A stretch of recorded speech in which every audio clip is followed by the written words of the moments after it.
Welcome in, we are live from the Pacific Northwest where it's foggy, kind of cold. It's Thursday, January 22nd.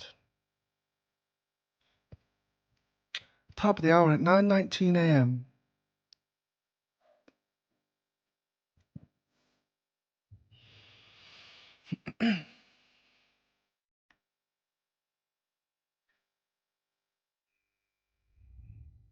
Hey, Tilting Windmill. Great to see you.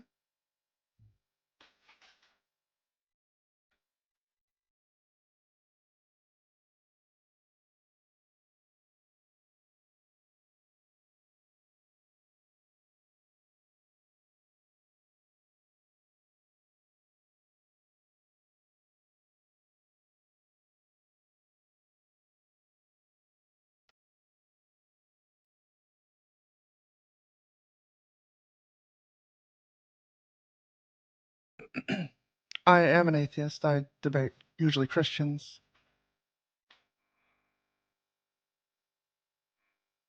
Thank you, Tilting, for noticing the splash screen thing. Oh, no problem, John.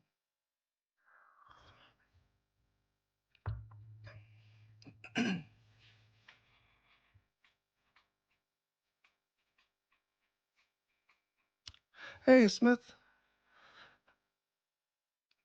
I'm good. How are you? Today's music is Punch Drunk Melody from the album, the motion picture soundtrack to Punch Drunk Love, by John Bryan.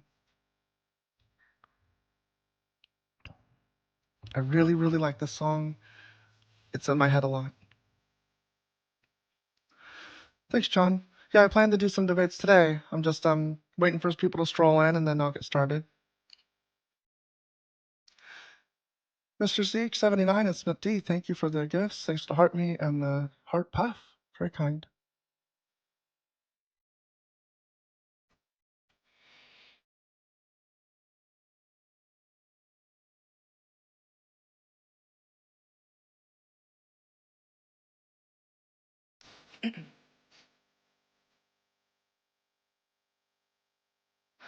I really liked that movie a lot. I saw it when I was in my 20s and I was working at Blockbuster Video and it was like, I think it was the first really serious thing Sandler had done. And most people that were familiar with Adam Sandler did not expect that movie, myself included. And then but the people that would go to rent it, you just have to explain to them like, this is not a comedy, like in the way that you're going to want.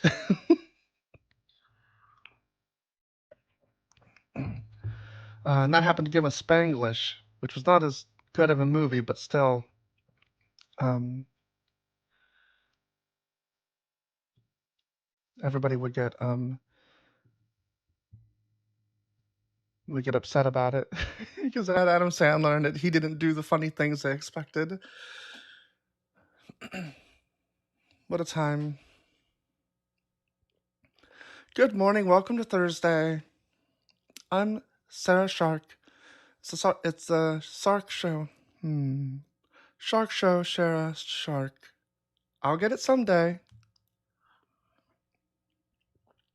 Hey, Critically Crystal J, thank you for coming in. I saw you walking in.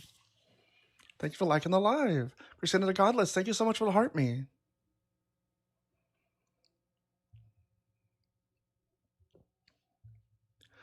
This is reported for what? For some words on a screen? I haven't even said anything. Ooh, Christians are so fragile. They're just planting seeds, is all. Don't mind them.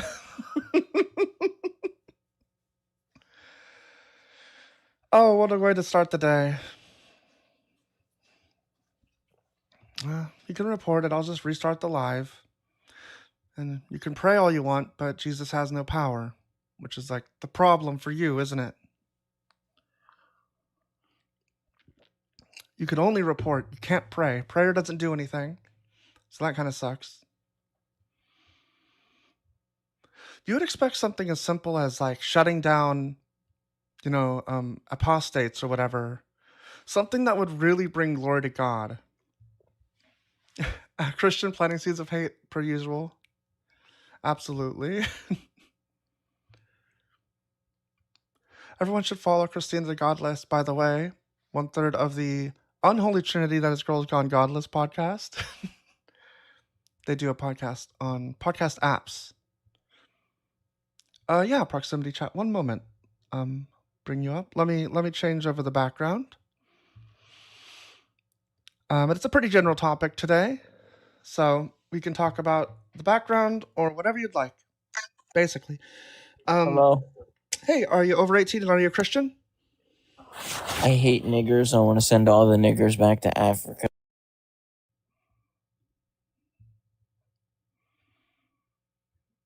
That's super awesome.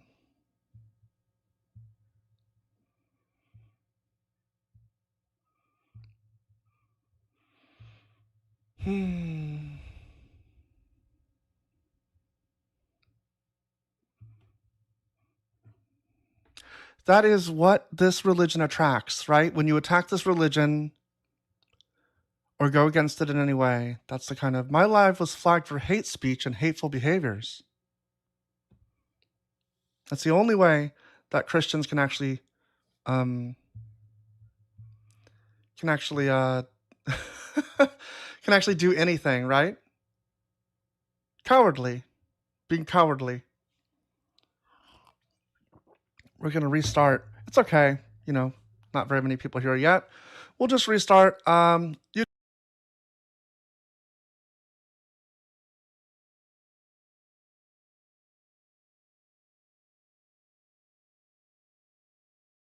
from Finding Nemo is that all drains lead to the ocean.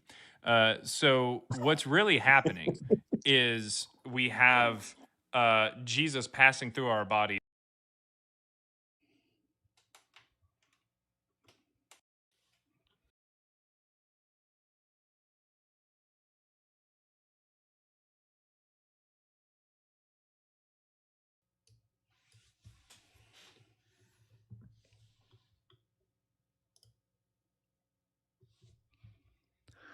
Okay, we should be back. Let's see how long it takes before the legends come by and do some hate speech and report us or whatever they do.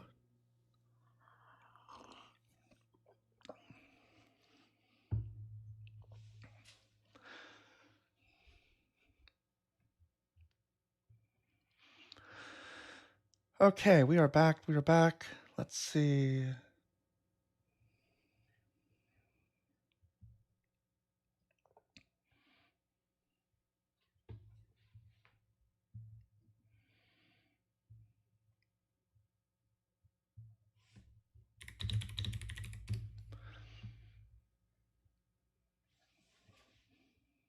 Okay.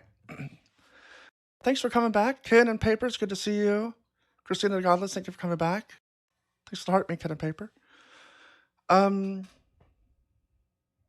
Tilting, I'll get your question in a second. I didn't like that I had to quit the live and I can't answer it. Like, it'll be nobody here to hear it.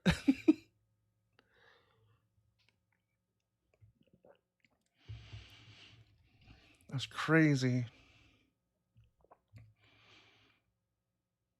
It's crazy, right? Because, like, I doubt that they were praying and it got reported.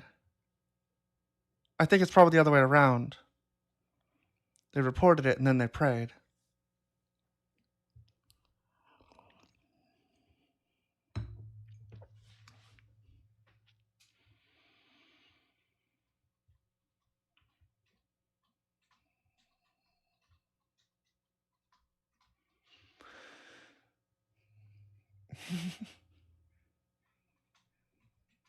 They prayed with an EY, exactly. Also, tilting windmills, since you're dying to know, that's another reason I'm not telling you yet. Just withholding it a bit.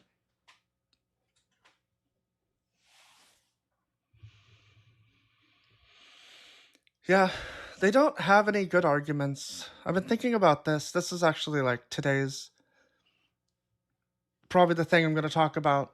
How it makes no sense. It's just in the like there's no good reason to follow it. You know, the words are one thing, but the actions that God does in the book are just not forgivable. Thank you so much, JT, for the heart me and the go popular. Wow, I got a lot of stuff. Christina, thank you so much. You give me 10 You're Awesome Cat things. Silly Goose, thanks for the heart me.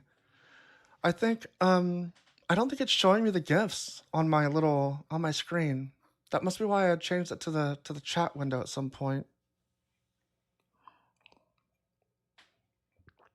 I wonder if it shows on the YouTube.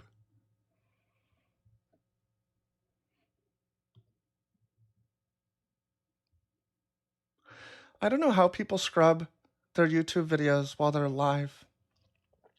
Like going through the little timeline. It's too imprecise. I don't know how they do it. Maybe they're recording separately and they're using that one. That's probably it. I don't know.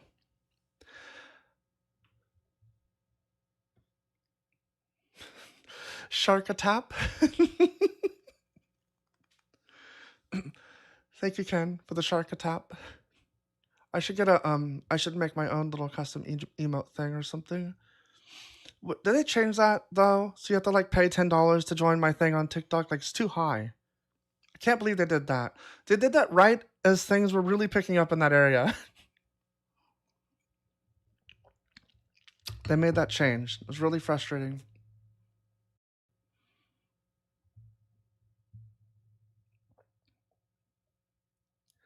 Hey, Brent A.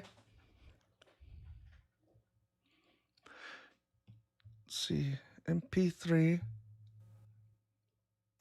Hi, are you over 18 and what's your religion? I'm 21. I'm Christian. Cool. What do you want to talk about? I guess the prompt. Sure. Christianity makes no sense. Yeah. Do you want me to tell you like my position, or do you want to talk about why you think it makes sense, or like where would you like to begin? Yeah, I guess what do you? Yeah, I guess you're. What do you mean by it makes no sense? And yeah, what doesn't make sense about it? Yeah.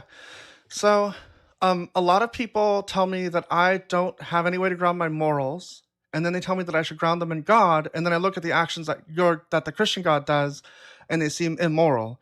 And so I don't understand how Christianity has good morals when God's actions seem counterintuitive to me. Yeah, I guess when you say, I guess you're saying it doesn't make sense because you think God does things that are wrong. Yep. I don't understand how anyone can look at things that are wrong and say they're good. Yeah, and what do you mean by wrong there? Are you just saying from your preference? Things that ought not happen. Okay, and I guess you're saying that these things you think in your personal belief that they ought not happen. Yeah.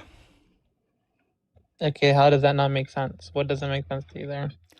Right. So when somebody says, I have objective morals, and my objective morals tell me to do things that you think ought not happen, it's unintuitive to me. It makes no sense. Do you understand now?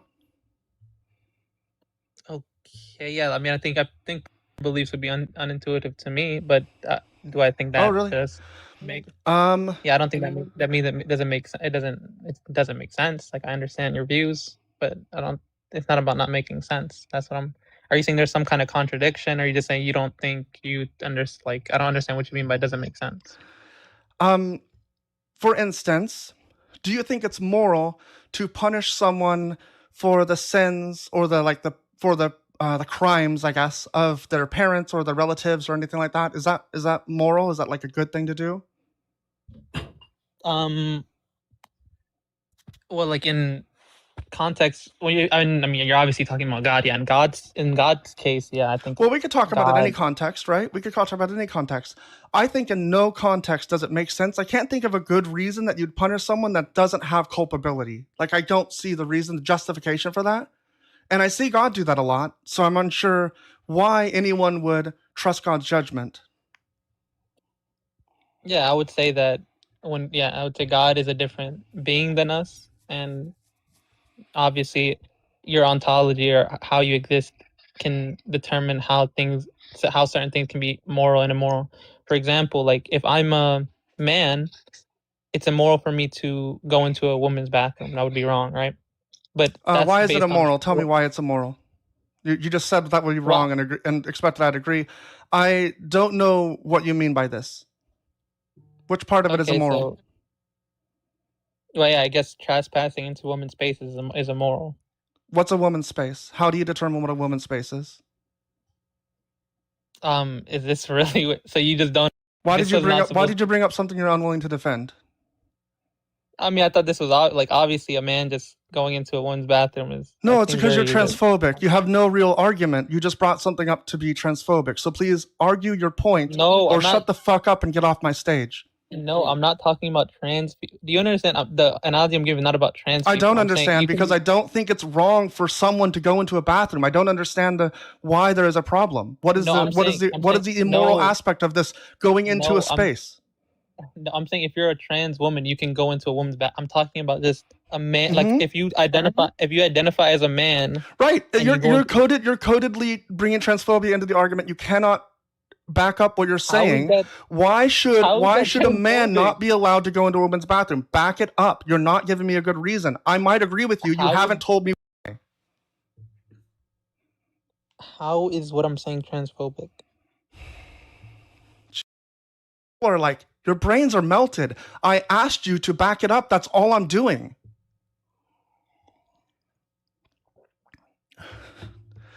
I know he's in good faith. He's just stupid. I'm sorry, that's the wrong thing to say. That's ableist. He doesn't understand how to discuss things. And I actually don't know that he's good faith. Sorry, egg rolls, I disagree. I don't think he's in good faith. I think this is him smuggling in like a coded argument about trans women in bathrooms. It doesn't matter if he has this position. He can bring up the argument. It's coded language for people listening. That's all that I think it is. It's a way to signal to people on his side, this is what we're talking about a little bit. And then eventually he wants to bring it back around, I would guess, to try to actually say something about.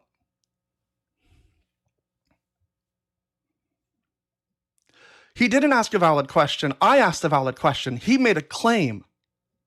I understand you can't separate the two. What he said was, it's wrong for a man to go in a woman's bathroom. I don't want to know why. What makes it a woman's space? Like, what is it? If it's gender neutral, what happens? Suddenly, does it become correct? Like, this is the problem. I was trying to point out the fucking wrongness in their thinking, and they can't deal with it because they're stuck on just wanting to be able to make the claim.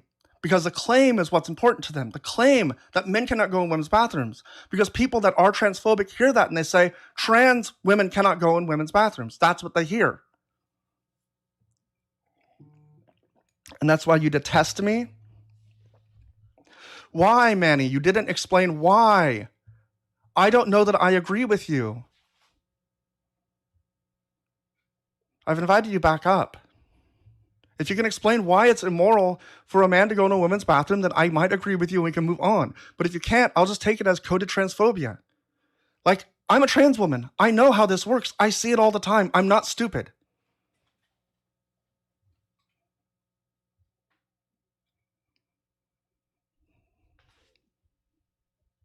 So I'm going to block you. Actually, I'm going to ask you to come up. I ain't dealing with this shit. Come on up, and you can give me your fucking argument as to why you think it's wrong for someone to use a restroom. I don't understand this thing. Like, the thing that you're implying is going to happen or is happening or whatever has nothing to do with the sign on a door. It has to do with the individual taking an action. This is fucking insane. Like, well, if you're not 18, don't be here. Actually, I have this open for I don't think I have it restricted to 18 plus, and it is early. But I don't want to deal with people like that. Like, you don't know enough about the world to talk to even. And I'm not just gonna let you say shit. Yeah, I think I'm gonna break for like an hour. and get my head on straight and stop, thinking about this. I'll let this person come up and slur at me or something. Hey, what's up, Brian? What do you want to say? Just curious why Christianity does not make sense. Right. So a lot of people tell me that God is the way to ground morality, and I don't see that when I see God do a lot of bad things. It's unintuitive to me. Well, how does God do bad things if morality is subjective? Because What standard are you using to Right. arbitrate God's yeah, decisions? I ground my morals in logic, which I ground in reality. And so when I look around and I say, like, what do I think ought to be done to ensure that we have less harm and that we have like human thriving, right? And I look at that and I can figure out what causes harm and what doesn't. I can figure out how to find those pathways. God doesn't do those things. Yeah. So that statement that you said you ground morality and logic, ground logic and reality is it doesn't make sense, because if someone goes and unalives somebody else, well, that happened in reality, but that doesn't And by make logic, it good. using logic, which is grounded in reality, we can determine that they did something immoral. Do you understand how How logic does works? logic, the 3 laws of logic, how Sure, would that sure. get you to what ought not happen? What's the Right. medium or the mechanism? So you would take like you're some, needing you would take some scenario like you gave, like someone murders someone or whatever, right? And so we would say, well, murder is, the definition is unjust killing. But if we're trying to figure out if it's just, right? We're saying somebody was killed and is it just that it happened? We would look at what kind of harm happened. And then we would just logically decide, well, if more harm happened because of this than less, then we should probably like do some kind of justice towards it. We should make things just. It's just a matter of like understanding I still what don't makes get sense. why logic has anything to do with that, because like the first law of non-contradiction is A is not A. Does not equal not A. How would that Well, get you could you just to make like a not logical stand? syllogism, right? You could just make an argument out of it. And so that's how it would be logical. And so you'd say like, if one wants to like, have the most human thriving and less harm, then if But someone who were to take defines that? someone's life and remove their autonomy, remove their freedom, remove their sense of purpose, remove everything from them, then like they would not want that same to happen to them, or they would lose their ability to have freedom and autonomy, sense of purpose, and therefore it's immoral. You shouldn't do the thing to somebody else that you don't want done to you, essentially. But you can get Yeah, that but logically. you don't live like that, though. You don't live like that. In what I sense? can prove it to you. Go ahead. Well, you redefine terms in such that you're okay with unaliving people. In proof and point, I can we guarantee go. that you're pro-choice. I am pro-choice, actually, all 9 months. So, so harming an unborn child is completely fine because you just redefine that person's life as The a harm to the non-life. woman is greater than to the child. If the child makes it to a point where they're sentient, we can try to like do a forced abortion or whatever, and see if the child lives. But the harm to the Yeah, but mother see how is you're more. The redefining harm to the terms mother and is you're coming higher up than the with your harm. own Yeah, we just have to come to agreement of definition on terms, right? That's all of it. So in the same manner, man, this is why this standard of morality is absurd. I can Sure. redefine terms for people who are living. That's what can justify slavery. That's what can justify No, all it's not kinds what of can things if I justify just slavery. redefine terms. You're being dishonest. just You're not using your engaging. logic. You're not engaging with me honestly. Let's throw away. I'm Let's throw away. using- Let's showing the absurdity. Brian. Let's throw it away. That's my name. Yeah, throw it away for a second. I don't ground it in anything. Throw I have what my away? own subjective morality. Show me why I should ground it in your God. If morality is subjective, there is no such thing So as simply ought to do because, anything. you say, why should I ground it in your God? Why not let all of morality be subjective? Yeah, because there is no such thing. If morality is truly subjective, Wait, there is no such thing we as subjective. ought. You just claim that I have subjective morality. What is subjective morality to you? No, I'm granting your worldview and showing you how absurd it is. I'm asking you pretty simple questions. Why should I ground it in God? Can you respond to that? Can I So what about respond? it? Can I respond to your claim? No, I'm asking you to answer the question rather than asking. I'm sorry. I'm sorry. I asked you a question, and now you're asking me to answer a question. So, like, I I know you agree. don't like to You've deal with destroyed the tough my questions. Brian. You've destroyed my worldview. I can't answer your questions. I don't know what's happening. I'm outside reality at this point. I'm floating away. Oh, ground me, please. What do I do? I would encourage you to pick up a Bible and Let's start pick in the it book up. of John and see So if here that, we go. So every firstborn in the land of Egypt shall die, from the firstborn of Pharaoh who sits on his throne to the firstborn of the what about female it? Why slave is this who is wrong? behind the handmill, and all the firstborn in the livestock. Because you shouldn't punish people that don't deserve it. They have no culpability in it. Says who? Why? That's a Says standard. me. It's subjective. Yeah. Tell me why. Tell me why you should. Why? Tell me How are why you you the should. How do you arbiter of all determine it, morality? Brian? If it's That's a objective, whataboutism. Brian, it's not a whataboutism. I'm telling you, You're I don't just know what to do. pointing at, what about this? What about that? What Brian, about this? But you Brian, can't give a standard. I of never said, morality. what about this? Shut the fuck up. I asked you. I don't Ooh. understand how to interpret All this right. as good or bad. My intuition tells me bad, but apparently I'm wrong. So I need you to guide That me. okay. Your Holy Okay, Spirit hold on. can help Let me- you, right? Pray to him or her. Can let me respond? Yes, please You respond. know intuitively that killing is wrong because you are made in the image of God, and No, that's God not- is not a that's God not the- of. Point here. So Well, God did that's the wrong true. thing here? No, But killing is wrong because people are made in the image of God. You shouldn't kill them because of that. That's what you just said? that's not what I said.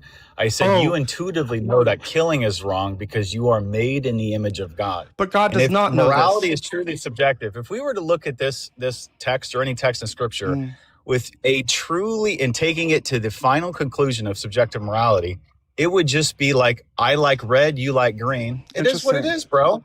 That's But funny. you are reacting So can you as tell if me? there is Can an you tell me? objective moral I'm standard. still not sure what to do about this. You've only told me that I can't figure it out, and I agree with you. So why? What is it, right or wrong? What's happening in this No, text? what I first want you to, I want us to agree that there is Yeah. an objective moral. I'm happy to answer the question and get No, into. I don't know why I would. would agree to that, because you haven't shown me that there is. You've only shown me that you don't agree with my subjective moral standards. Whatever. I don't care. Show me why I should change my position to yours.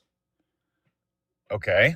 First and foremost, if we were going to come to any discussion, I mean, including logic and objective truth and morality can only be grounded and answered in and justified in the reality and existence of the triune God, who satisfies the preconditions of intelligibility. Without which, if morality and logic were grounded in materialism, let's say, and all you believe is there's just the material world out there.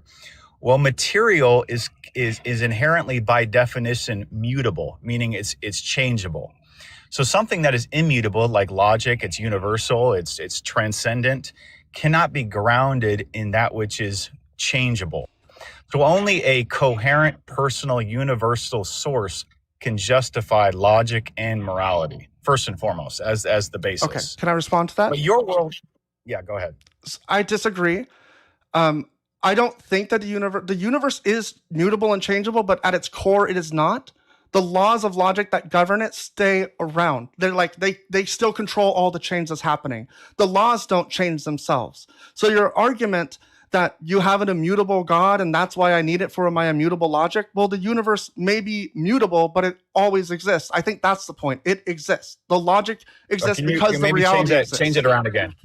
Maybe you No, I'm rephrase. not done sure I speaking. understand. Please don't start speaking until I'm done, or unless I'm was like just asking a actually made a. No, I'm not done.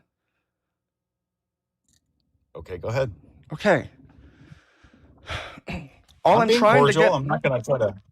All I'm argue. trying to. I mean, I'm. Go ahead. Go ahead. This happened a lot. Go So ahead. all I'm trying to do is explain to you that while the universe, the material parts of it, yes, they change over time, but the universe reality is the universe and the laws of logic and everything inside of it. And that is the logic part of it is immutable because that's just a concept of how the reality works, right? You're acting as though it's an independent thing from reality, and it's not. It just can't be separated. And so that's why I ground it. To be honest, man, I really don't understand what you mean by that. I'm just saying, how do you justify the preconditions of intelligibility? Where does logic come from? What It's a way grounds that it? we- How is it's it a- universal? Right. It's a language we use to describe reality. That's all that it is. It comes from us. Did we make it up? Yes, we made up the language. It describes reality, which is consistent. So if we made it up, that would mean that before we existed and we were once apes and then we were once scum and goo floating around in the universe, did laws of logic exist?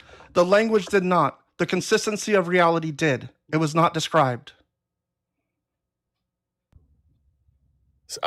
You cut out. Say that The again. language of logic did not exist. The consistency of reality did. It was not described because there was no one to describe it. No, I'm not asking about the language, and obviously no one was there in your worldview to say laws Right. of logic or the law of non-contradiction. Uh-huh. But was the reality of the laws of logic still around? Yes. If in that Did you they mean exist? if in that you mean that the world was the reality of that reality was consistent and that we describe it with the laws of logic today, yes, that's exactly what I'm saying. Okay, that's my question then. How was that the case? Because it's consistent. I don't know why I would not believe that it would not be the case, because it's always consistent What does that now. mean? It's consistent? Okay, I could so say God's consistency. consistent. What No, does you that mean? cannot say God is consistent. He's definitely not consistent. Okay, then you cannot say that the laws of logic are consistent. Like, what do you So mean? you believe the laws of logic sometimes do not apply? No, I'm saying when you say that the laws of logic Mm-hmm. are just formed out of nowhere because they were consistent, that's a non intelligible sentence. I didn't I don't say know what that. that means. Yeah, because I didn't say that. That's not a sentence I would say. I didn't say they were formed. I said it's a language we use to describe the reality around us, and reality just is consistent. The language we use is consistent because reality is consistent. It didn't exist before we created it, but reality did. Okay, so you're just saying it just is. You wouldn't like that if I said God just is. But matter of fact, he just says God's in, not in consistent. the Old Testament, I can show you where says, God "I is am." not consistent. I'm not just saying it just is. I'm asking you to show me when logic was inconsistent. I'm not saying logic's inconsistent. I'm Right. saying what justifies. So why the am I not justified in intelligibility using the and priors? coherence. Why am I not justified in using the priors of reality and how logic works and how we describe it? Why am I not justified in believing this? What is the thing I'm missing? You're not saying, you're just telling me that I'm what not. you're missing is logic is always contingent upon a mind, and it is personal, universal, and coherent, also unchangeable. The only thing that justifies those 5 attributes, if I just want to go that route, would be a personal, coherent, universal, unchanging mind. You don't have laws of logic apart from a mind. And knowing that God You're upholds saying- all things by the power of his word in Hebrews 1, he's unchanging. He is the same yesterday as he is today and will be tomorrow. That gives me a justification to say the laws of logic, if we are truly are made in his image and he formed this world in his way, that's why the laws of logic are justified and universal and unchangeable and personal. So Does you that make believe, sense?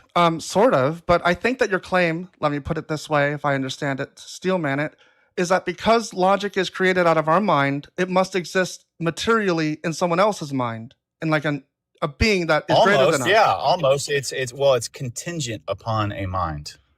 It's a language that we created. All languages are contingent upon a mind. It doesn't mean Like that God you don't have exists. laws of logic apart from a mind. It doesn't mean that God exists. You still have reality. Well, I'm just saying. It's my not only grounded in the point I'm mind. trying to prove. Laws of logic are not grounded in the mind. They're grounded in reality.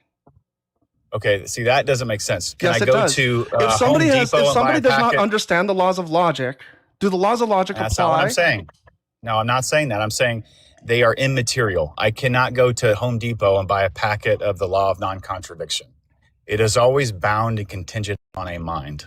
Yes, the language of describing it, but the actual way that the world works is grounded in reality. It's not grounded in the language. Okay, that's where I think we have a problem. You are saying the language of laws of logic versus, and then you're trying to make the argument that laws of logic are like this material thing floating around in reality. Nope, That's not. I'm not making doesn't that exist. argument. Stop, Okay. stop strawmanning me. I think it's intentional.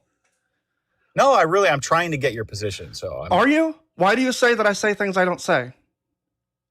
well, maybe I misunderstood. So maybe So correct don't me. say that you're saying. Instead, say, "Are you saying?" Or like, "Do you Okay, mean this?" Are you saying that there is a difference between the language of laws of logic and the reality of laws of logic? Because I would say those are in and of themselves the same sense, or because laws of logic are immaterial. They're not bound to any material thing. Yes, if I pick up or if I look at a tree, I know it's not a car, and I look at a car and I know it's not the ocean. Yes, there's a reality component of that, but the laws of logic themselves are immaterial. This was just a question, right? So what do you take the laws of logic to mean? Like, define the laws of logic. Well, the law of non-contradiction, the law of excluded middle, the law of identity. Yeah. The law of excluded middle. That's exactly what I said. The three major forms of logic, but like, I don't define it as They're a not language. reality. I don't just define it as a language and a different thing. Like, you're saying that I'm defining it as a language and a different metaphysical thing.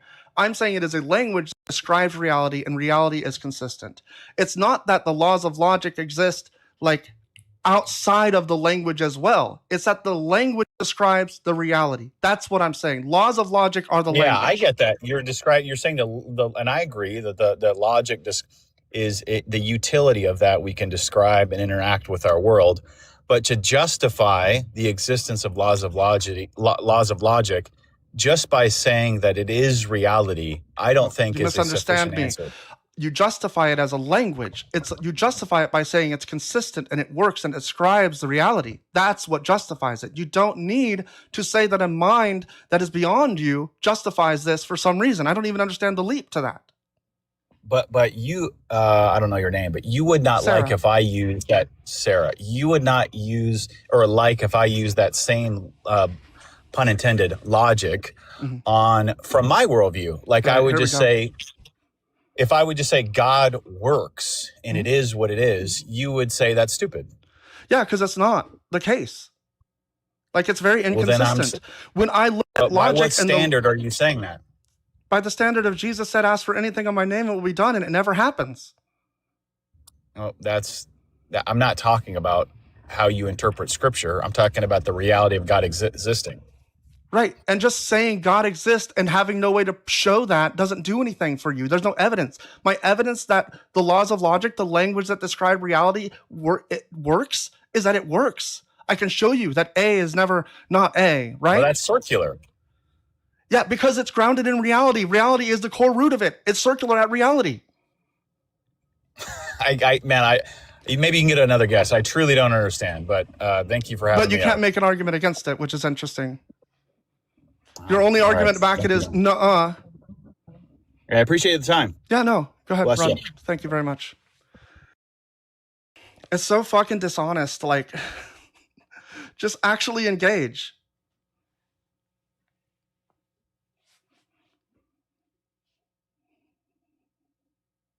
Hey, Statch, good to see you. Admittedly, I'm kind of wound up from all the fucking people this morning. So that gust did not get me at my best. But,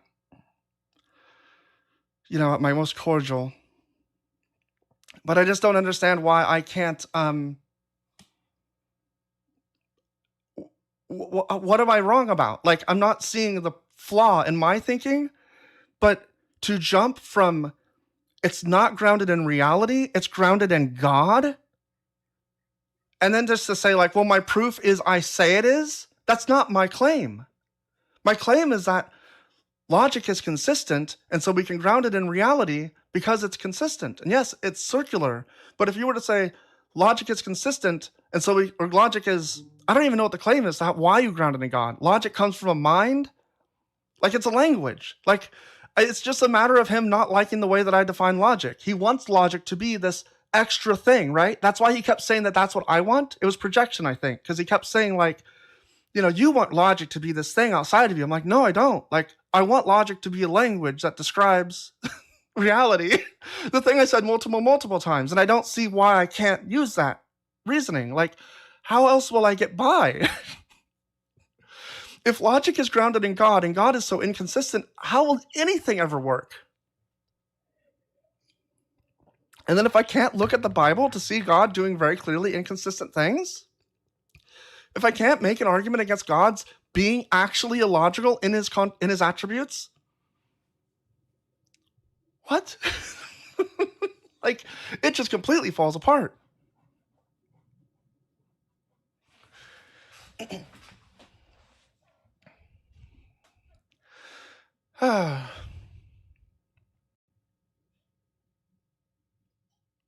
It's good to see y'all. Alter Ego, I love being here with y'all just so much. Thank you so much.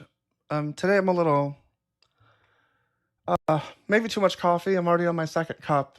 Not a great thing, I think, probably.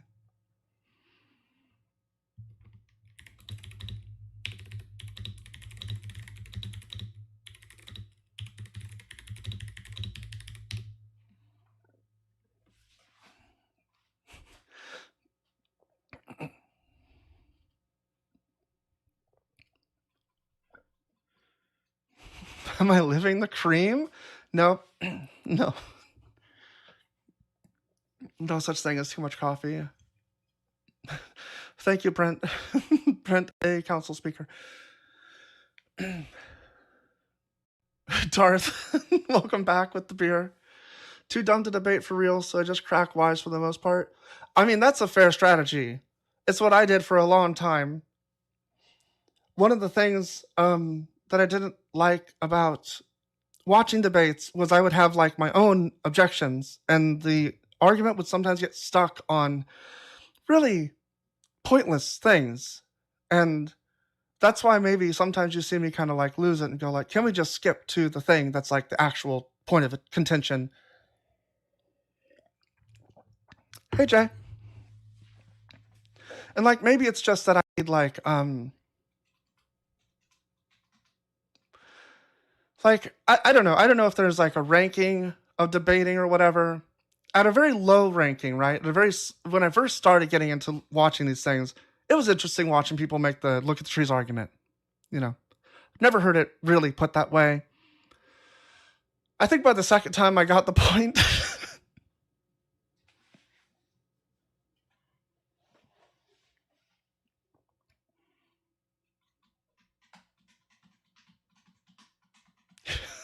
Getting paid for your cream with envy.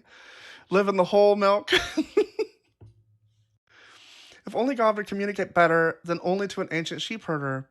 Yeah, it's weird. There's a lot of criticisms I think you can make just by saying that God is perfect. It really opens up a lot of cans of worms.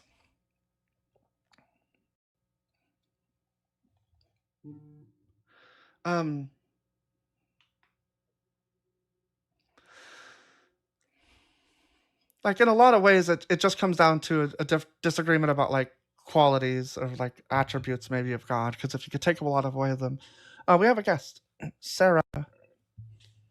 Sarah v. Sarah versus Sarah. V is like more legal, right?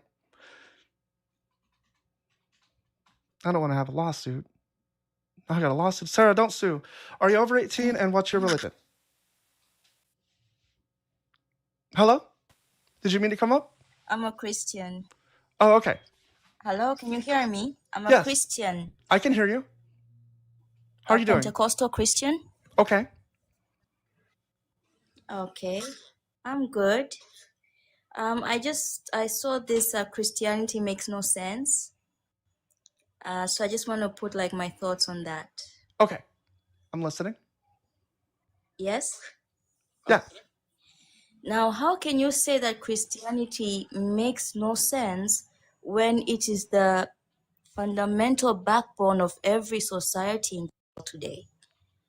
Because the I don't think entire that's construct true. of a society. Let Go me on. make my. Oh, I'm just give sorry. me a I didn't realize you were done. Or you weren't done. My apologies. Go on. Okay. Because when I say that it is the fundamental backbone of every society that we know today, you cannot say that there are no aspects of Christianity. Like, let me just give like a general, overall, easy example. The 10 Commandments, okay? Mhm. Because of the 10 Commandments, it says, thou shalt not steal, thou shalt not kill, thou shalt not bear false witness. So all of that, we find that in our society today. When you kill someone, it's against the law because that law is derived from Christianity. When you steal someone's property, it's against the law because that law is derived from Christianity. So it's like, whether we want to admit it or not, the whole construct of laws in our country, in our nations, in our communities, in our schools, like bullying is wrong because Christianity, Jesus teaches us to love your neighbor as yourself. So therefore, hurting someone else is wrong. Making someone else feel bad is wrong, because God said, love each other the way I love you. So in everywhere that we go, everywhere that we turn, we can see the aspects, the fragments of Christianity. So when you say that Christianity has absolutely no sense, then it's like you're also saying that the laws that is in our constitutions, the laws in our schools, they don't make sense either, because all those laws, if you look fundamentally, they are derived from religious texts. Okay, Does that so make any sense?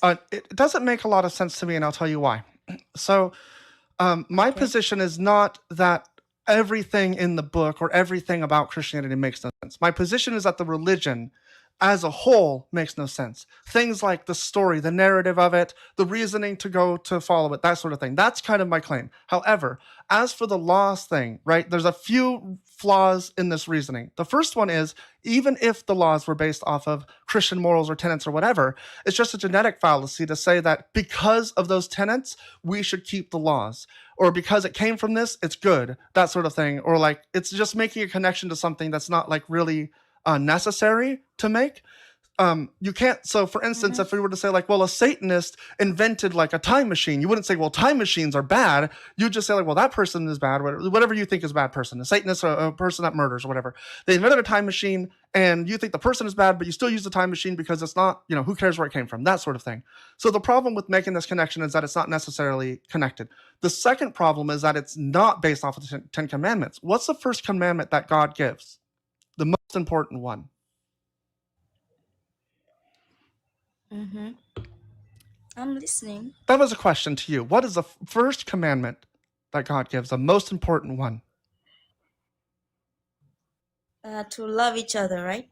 No, to love the Lord your God with all your heart, mind, and soul, right? God is number one. Okay. The first two commandments, in fact, are love the Lord your God and have no other gods before him. Those are not found in our Constitution or anywhere near the the law, right?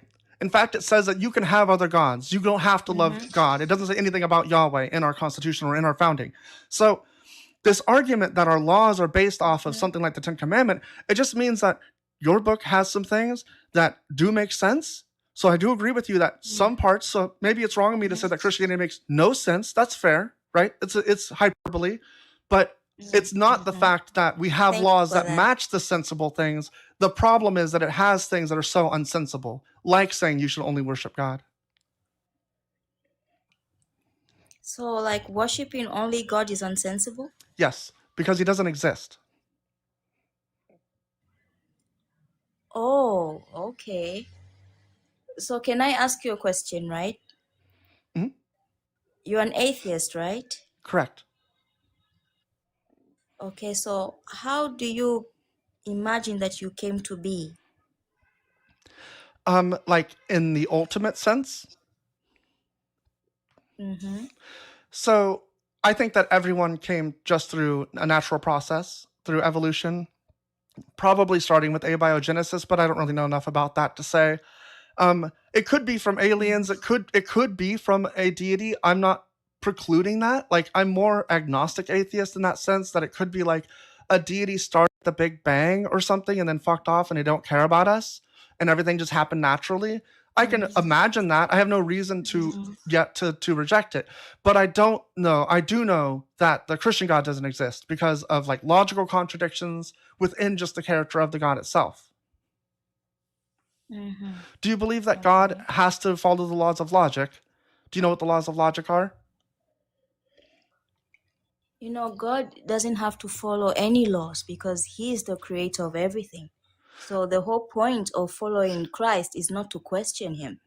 If Christ says today you're going to die, you can say, oh, why give me a few more hours, give me a few more days. He says you're dying, you're dying. It is what it is. There's a really So the cool whole song point of about our that, about religion, David. Christianity, is to like not question our God. We obey our God. If our God says jump, we jump. If He said know. sit, you sit. Okay? So for us Christians, the whole point of God is that you cannot understand God's ways. You cannot give Him a probability. You might think that God will do this, but then he'll do something else. So at the end of the day, nobody knows for sure that God is like this, like this, like this. You know, God can even surprise us. You can be saying some things, but yet it's the same God that you don't believe in that is working through you. You get So my point, huh? I So we Mhm. can never be sure what God wants, but we always try to follow the word of God to guide us to live a life that pleases our God. Right. So I understand. And it's interesting that you actually have figured out that this cult is about control. It's about obedience. It's not about love. It's not about kindness. It's not about salvation. It's about obedience and worship. Do you agree? Not really, I don't. Oh, I thought that was the point of what you were saying, is that Can as I a tell you Christian, you why? always obey and God is always right. Yes. Can I ask you a question? Yes. Yeah. Mhm. Do you have kids? I do not. Okay, but you have parents, right? Yes. So when you were growing up, you were in a nursery school, kindergarten, you're going to secondary school and finishing your education. Maybe you're still studying now. When you're at home and your parent tells you dinner is at 7 o'clock, do you have to do that or not?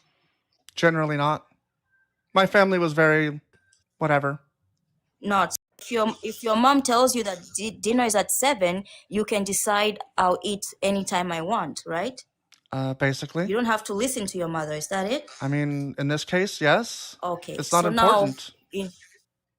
okay. And when your mother tells you go brush your teeth, you can tell her no. I I don't know. It's been a want to long do time. that. My Don't mom force died me in to do it. 2014. What I is the don't have point to of listen this? to you.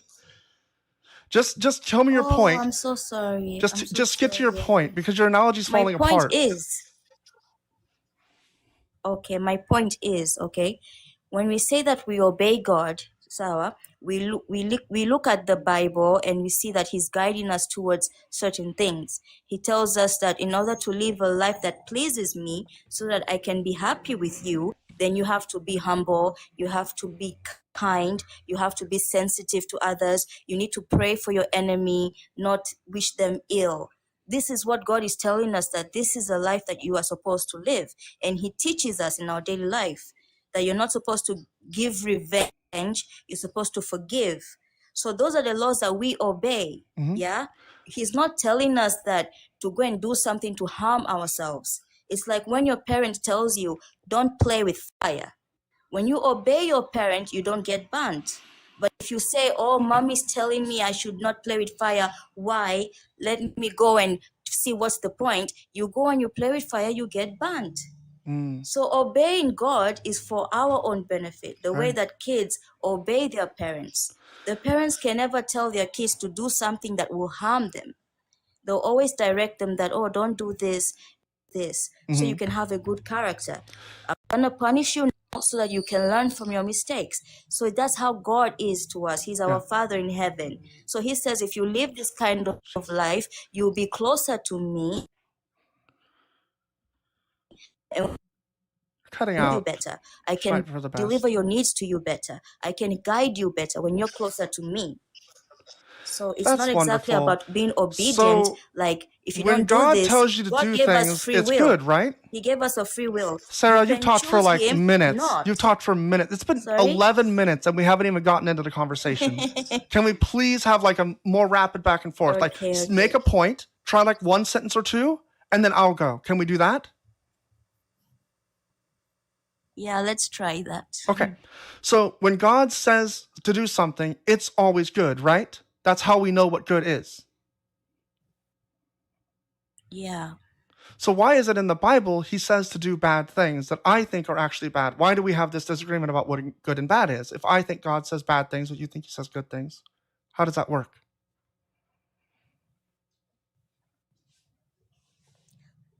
When you say bad things, can you give me an example? Do you think owning people as property, like slavery, do you think that's bad? Yes, that's bad. So why does God allow for it? Why did He make laws that said you can have slaves, you can own people? In the same book where He says don't to love your neighbor as yourself, He says also you can own people. Okay. You know, when you're reading the Bible, right?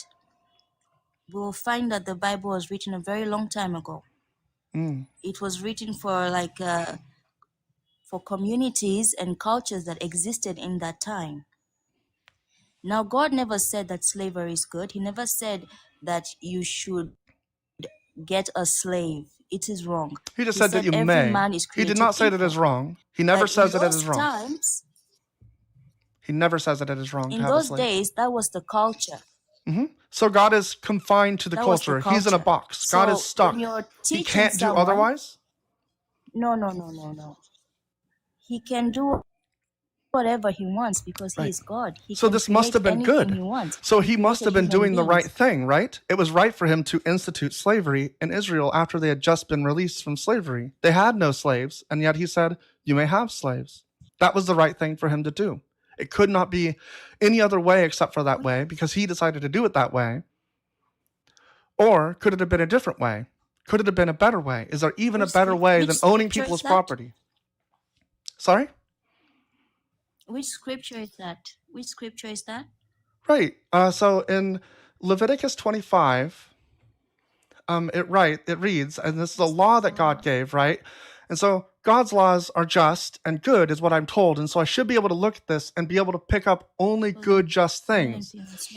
As for the male and female slaves whom you have, it is from the nations around you may acquire male and female slaves. You may also acquire them from among the aliens residing with you, from their families who are with you and who have been born in your land. They may be your property. You may keep them as a possession for your children after you, for them to inherit as property. These you may treat as slaves, but as for your fellow Israelites, no one shall rule over the other with harshness. Okay. In that book of Leviticus, that's the Old Testament, is it not? It is. Okay. God's But in perfect the law, New right? Testament, the God's new perfect covenant law. that he made, Mm, Leviticus was before even Jesus. indeed. Yeah? Indeed. That was when, like, because God only gave Was God gave before even some Leviticus? 10 Was commandments God... to Moses, and Wait, then human actually, beings. Leviticus was not before Jesus, because Jesus was crucified before the foundations of the world. Is that correct? Yeah. Right. Is Leviticus So an Old Testament or a New Leviticus, it is Testament? the Old Testament, but it's given by your God. That's law given by your God. So I don't understand what it has to do with Exactly. Jesus or the New Testament. Like, just make the point about that because it doesn't seem to follow. Okay, let me give you another example, yeah? On the same course. point. God said the rules of the land was like you cannot be like a prostitute and all that, right? You're not supposed to be a prostitute. You're not supposed to do anything like that. That's the law, right? I suppose. Yeah. I don't know. You're giving me an example. What are you talking But then about? when I have to Jesus, answer questions in your example? when Jesus came, no, okay, when Jesus came and they took Mary Magdalene to him, she was a heretic. She was a prostitute. She was sleeping with married men, and their culture was to be stoned to death. And they said, yes, this is wrong because it's in our commandments. You're not supposed to do this. You're not supposed to do that. But then Jesus said, okay, fine. This is wrong. Fine. I'm not disputing that. Being a prostitute, it's wrong. But he who is without sin should cast the first stone. So when Jesus said that, he didn't mean that all of a sudden being a prostitute is right. He just said that he who is without sin should cast the first stone. So here, when God says about slaves and slavery and all that, let's not forget that at any time. He can say, okay, right now you have sunlight for 50 years, and then he can say, oh, let there be rain because my people you need water. And then we cannot question him for that. So I think at the same point that when this Leviticus was read, You're breaking up lots. It's kind of making it hard to understand your point. Because you gave it all in an analogy that didn't make sense. And tradition. And that's how God starts teaching you step by step. Sarah, I'm gonna need you. Like, you're You guys breaking are up a cultural bunch, so I subject, can't. Nobody can but hear I what need you're to. saying any longer. That's All one we heard was point. an analogy that doesn't Secondly, seem to land. Can you just tell me why slavery was okay then and why it changed to be bad now? Or can you tell me if it's good now? slavery is not good. It Okay, so was why did God existent allow back for it? then, Right. and when God Because was God saying said. this, Could God have said no slavery? Do you because believe he that he was could have trying said to no teach slavery? man step by step. Why do you believe that? I believe he did. Why do you believe Because that if he it's a didn't, step-by-step thing? slavery would be accepted today. It was accepted not that long ago, and it's still in our Constitution. The Because 13th God starts Amendment. working.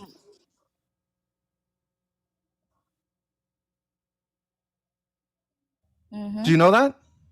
When a child starts, do they start telling the Are you child aware? Are what you is X plus are you an Y, American Z? citizen or? When you start teaching.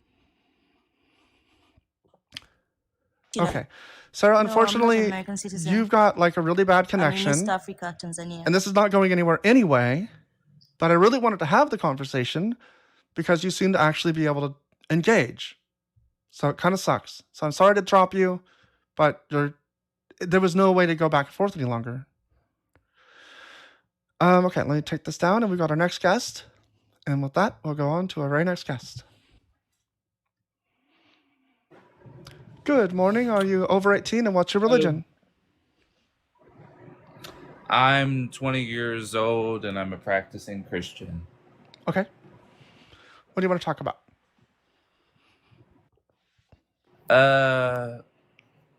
Let me.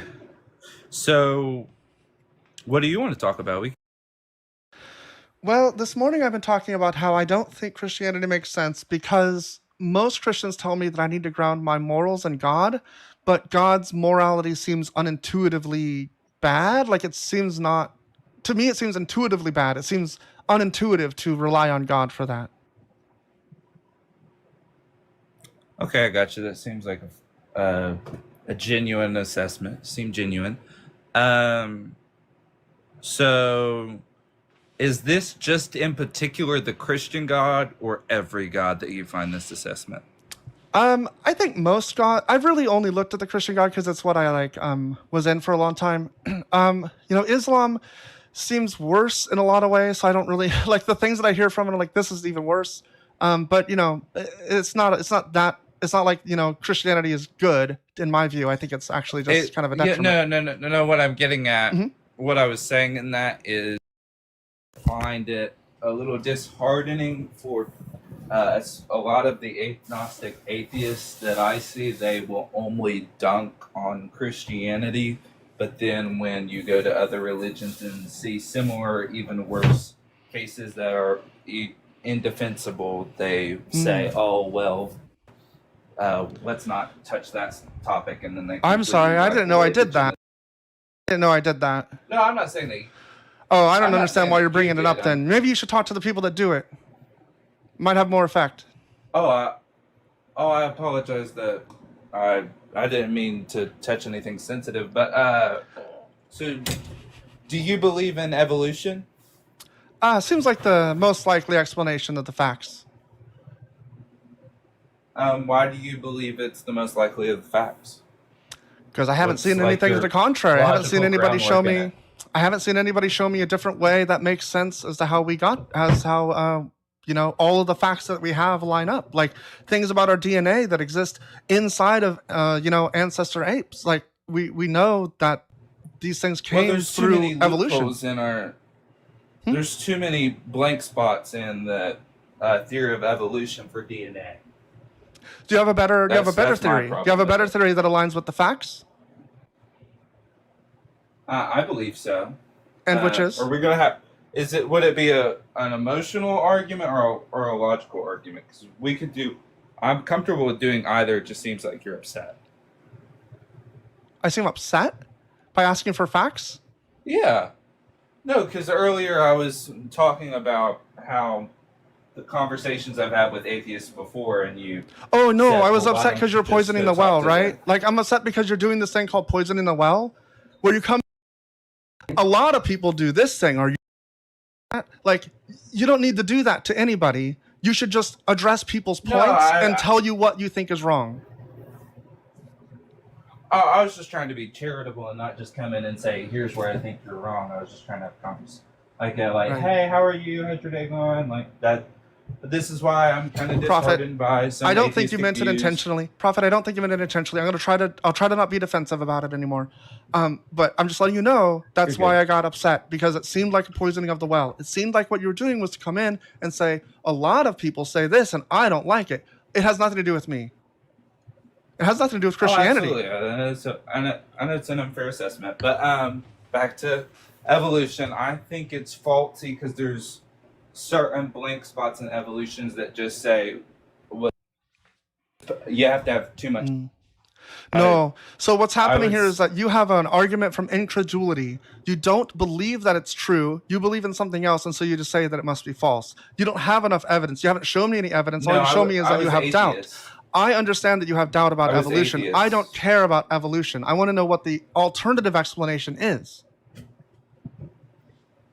Can I just show you one of my one of the things why I don't trust in evolution, and then why I came to my belief in Christianity? Why would evolution not one of being the them. why would it be the case that if evolution is not how we came to be, that God or whatever the other thing you want to show me is? Like, that's the point, right? You can disprove evolution. That's wonderful. Go collect your Nobel Prize. I don't care. I want to know what to replace it with. I'm ready to just let it go. I think for the universe. I don't think you can just leave a blank spot in the you can't just erase a spot there, or the universe would collapse. So you just place an entity where none Theoretically. belongs. You just place an extra entity where none belongs No, because of I think it's incredulity. the most. No, I think it's the most logical conclusion. Why can't the universe be eternal? Eternal? Yeah. Because science doesn't say so. Where? All the greatest scientific minds of the last 5 centuries would agree. Stephen Hawking, Albert Einstein, Dead people? Oppenheimer, all these. No. Do you have any current like claims that the universe began from like a practicing physicist or something? Like, my understanding is that we don't know what came before the Big Bang. My understanding is that we don't know what came before the Big Bang. And so like anyone claiming that they do know, I want to see how they figured that out. Pardon? My understanding is that we do not I know didn't what hear that came last before part. the Big Bang. And so anyone claiming that they do know, I want to see how they figured that out. Okay. So, so you're saying there was a time that the universe is just an eternal being. No, the universe is not a being. I'm generalizing a lot.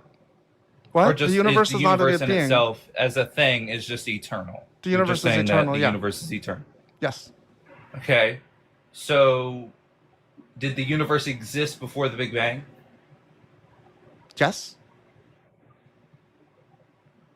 Does The Big science Bang. back that The up? Big Bang was the universe. So the Big Bang is actually a rapid expansion of the universe. It is just a rapid expansion of all the matter and time and space. Like, there's no like differentiation here. All right.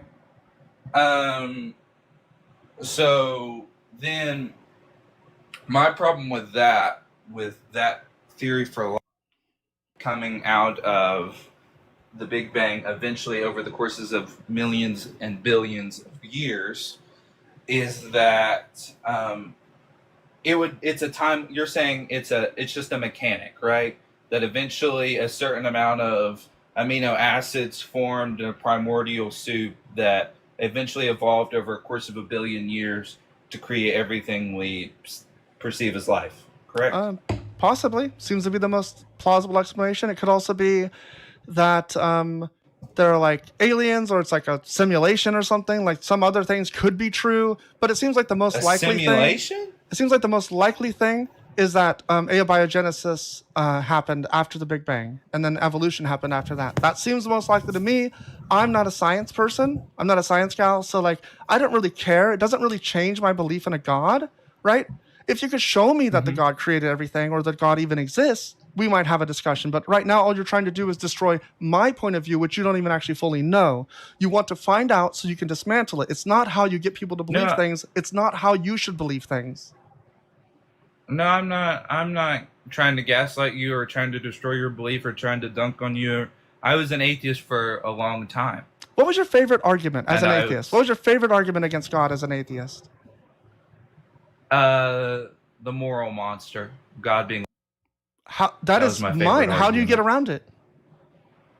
How do I get around it? Yeah.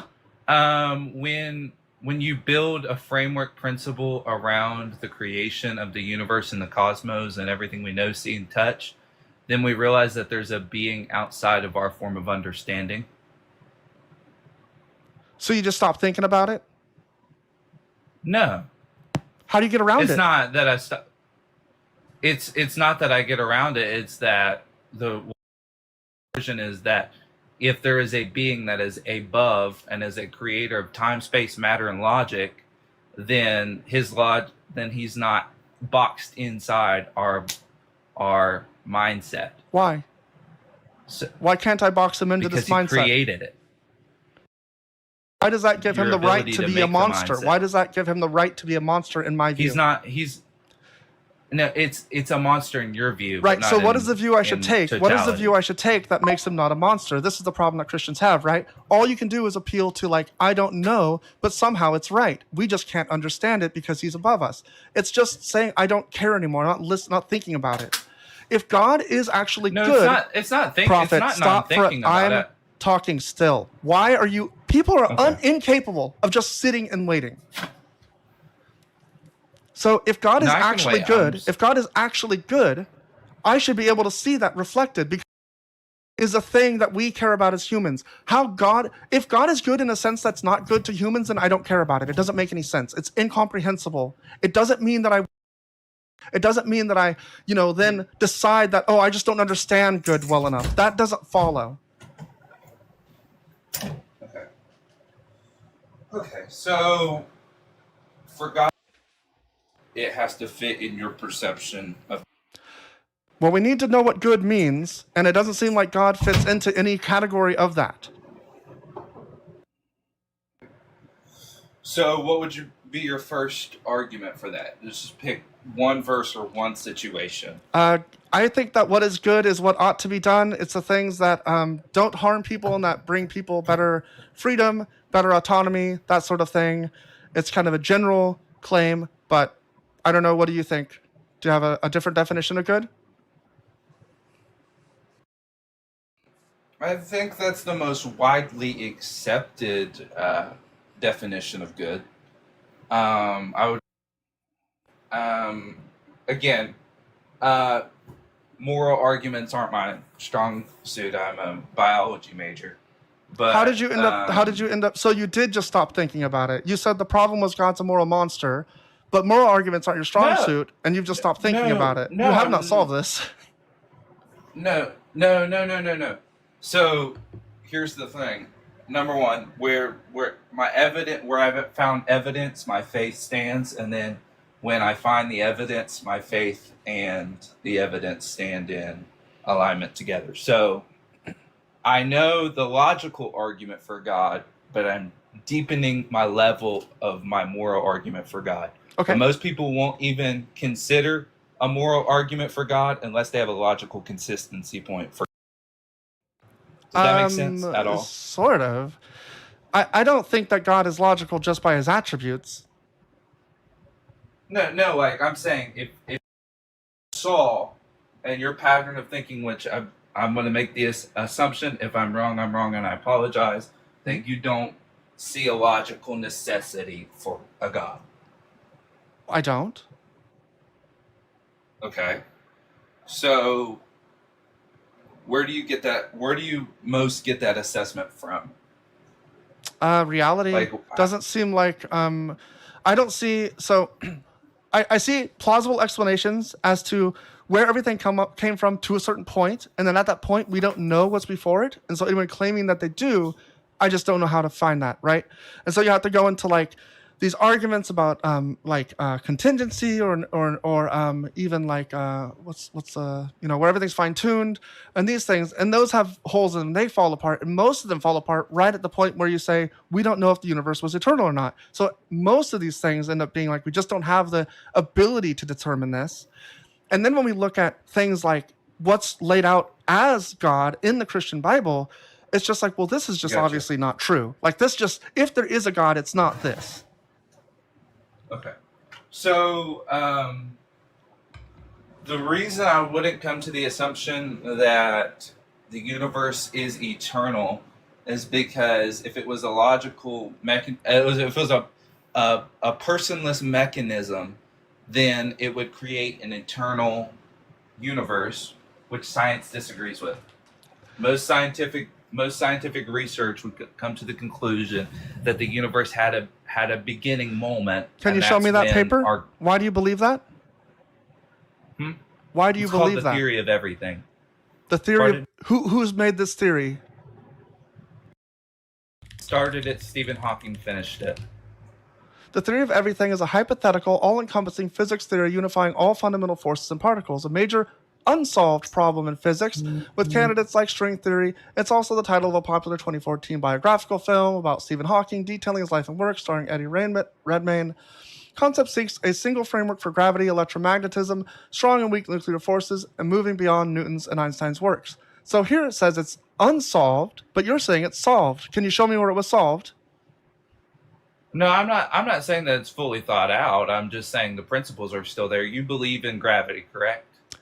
Yeah, gravity is a part of. If gravity is the theory of gravity would be part of the theory of everything, but the theory of everything has not been solved. That's the problem. Gravity has not been solved at the. I'm saying most of the premises I would object come from that theory. It's an all-encompassing theory. Then there's like the theory of and then there's the heating, cooling. Then there's the fine-tuning theory. All these theories are encompassed in that one theory. Fine-tuning is not a theory. What are you talking about? Show me where anyone made the claim that they know that the universe began, and we can look at that. Can I pull it up real quick? I can go to my computer if you want me to. Well, just tell me where to go. I have a browser. I can bring it up on the screen. No, I'd have to go into my notes for that. This is what I'm saying in my computer real quick. If you just give me a moment. Oh, sure. While the guest pulls up whatever resource, the source specifically that we are looking for, go ahead and tap the screen to share the live. Remember, we're not looking for a claim. We're looking for a source. We want to know who said it, when they said it, why they said it, and what's the evidence for why they said it. That's what we want to know. Prophet is bringing the claim.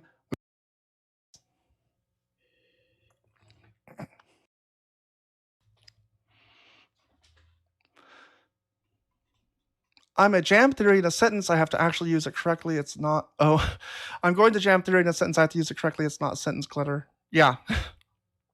Prophet, it was great. Thank you for coming by. You've provided nothing, and I don't know that you were a true atheist. Hot Rod, I agree that Scientology does make no sense. I've studied that pretty extensively. It's pretty crazy religion. I'm sorry, cult. Very clearly cult.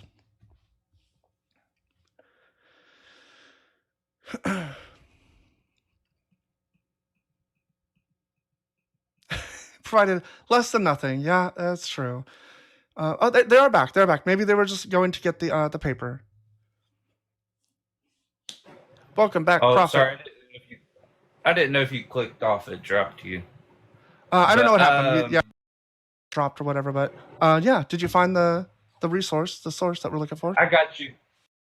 So in the dictionary definition on Wikipedia, it points the Big Bang Theory as the evidential start of the universe, but it has various sources attached to it. Yeah, what source should I go to? Because this is saying that the describes the universe expanding from an extremely hot, dense state around 13.8 billion years ago, representing the beginning of our observable universe and time as we know it. But it might. Okay, the beginning. And that's exactly how I'm saying it. Yeah, it says the beginning of the observable universe. You would concur with that definition, right? I do. It's the definition I've been using. I'm sorry I didn't say the word. I just mean that there was something before it. It doesn't mean that we know what came before. That's the point, right? Yeah, I'm putting that primary as God. The And all universe is capable, all God? powerful. You're putting the universe as God? No, I'm saying what we coin as a universal theory before not existential nothingness Oh, right. would be defined as God. Yes, exactly. I'm And not it's saying Occam's that the razor. Why would universe I is do God. that? It's Occam's razor. Why would I do that? Enlighten me on Occam's razor. I gotta. Oh, yeah. So Occam's razor is to not introduce new entities when you don't have the evidence for them. Let me make sure that I'm doing this right. Occam's razor. Occam's razor is a problem-solving principle stating that when faced with competing explanations, the simplest one, requiring the fewest assumptions or entities, is usually preferable and most likely correct, cutting away unnecessary complexity like a razor. So essentially, we both have the idea that the universe, the observable universe, started at the Big Bang, but we don't know what came before it. I'm saying, like, it could be eternal, it could be a deity. We don't really know. I'm not going to make a claim, but, you know, because it could be one of these things, I'm not going to make a claim. You're saying it just has to be, and I don't know why. Okay. Wouldn't you agree that we don't know is a pretty big we don't know? You'd agree to that, right? I suppose. I actually don't. So hold on. I don't agree to that. I think that since it doesn't impact my life that much, it's like one of the smallest we don't knows to me. It's one of the biggest we don't knows as far as like our history and like maybe our identity as a species or whatever, but it's not important to me in like practicality, right? whether you cease to exist into void nothingness or whether you burn eternally, that's just a shrug of the shoulder. Well, that's a claim, right? It could be Yeah, any number of things. I'm So why saying- would no? You're misunderstanding. It could be any number of things. So why would I have more information? Why should I put any thought into it if I don't know anything about it? Then wouldn't you want to put thought in finding the answer? I mean, I'm here. I'm asking people to show me the evidence. That's finding the answer is finding the evidence. It's not just saying, oh, maybe it's this. I think I'll believe that. No, there's been and philosophical people who came to the conclusion of there being a God without that. Right. That's an Without argument. just That's an saying, appeal oh, to well, this authority. I don't care what other people believe for no reason. I want to know why I should believe it. All right, I got you.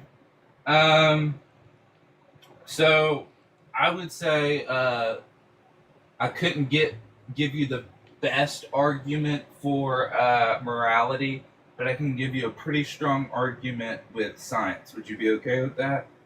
So far, I'm sorry, but we've been doing an argument from science, and yours is terrible. You don't understand most stuff. This is no, because we went to a cosmological argument. We didn't go to a evolutionary argument. Why again? Why do I care about evolution? Biology. We started with this. I don't care if evolution is false. It doesn't make Christianity true. I'm not saying that entirely. I'm saying then what do you put in the thing? I'm saying that there's It doesn't irreducible complexity affect in our me. DNA. None of these questions matter to me. My question is about Christianity. points to I'm not an asking you to intelligible show me mind. where evolution is false. I'm asking you to show me where Christianity is true. Since evolution is false, Christianity is the most likely to be true Why? because it points to an intelligent creator. It's another claim. Why is that? Why does that make it likely? Why does that make it likely? Yeah. Because nothing creates nothing. No matter how many times you What? say simulator, in it will never create life. What are you That's talking the about? We've chances done of this. We've created life from non-life. We've done it Where? in a lab. The experiment from like the 50s, right? With an intelligible mind.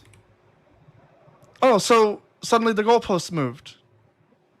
No, the goalpost didn't move. I'm Uh-huh. saying that to create intelligible life, you have to have intelligible life. Intelligible life, human beings created. You just life. have to have the conditions. And We made the conditions, and so did nature. It's just hard to make the conditions. yeah, but the conditions are impossible to make. No, And the they're not. greatest We've done argument it. for What are you talking about? we did it with intelligible minds. Do you You understand my said you did it position in on the this? fifth. Do you even understand my position on this? What is you have a degree in biology? No, I'm studying for a degree in biology. At what school? University Emotional? at Marshall Marshall. University, where they had the plane crash.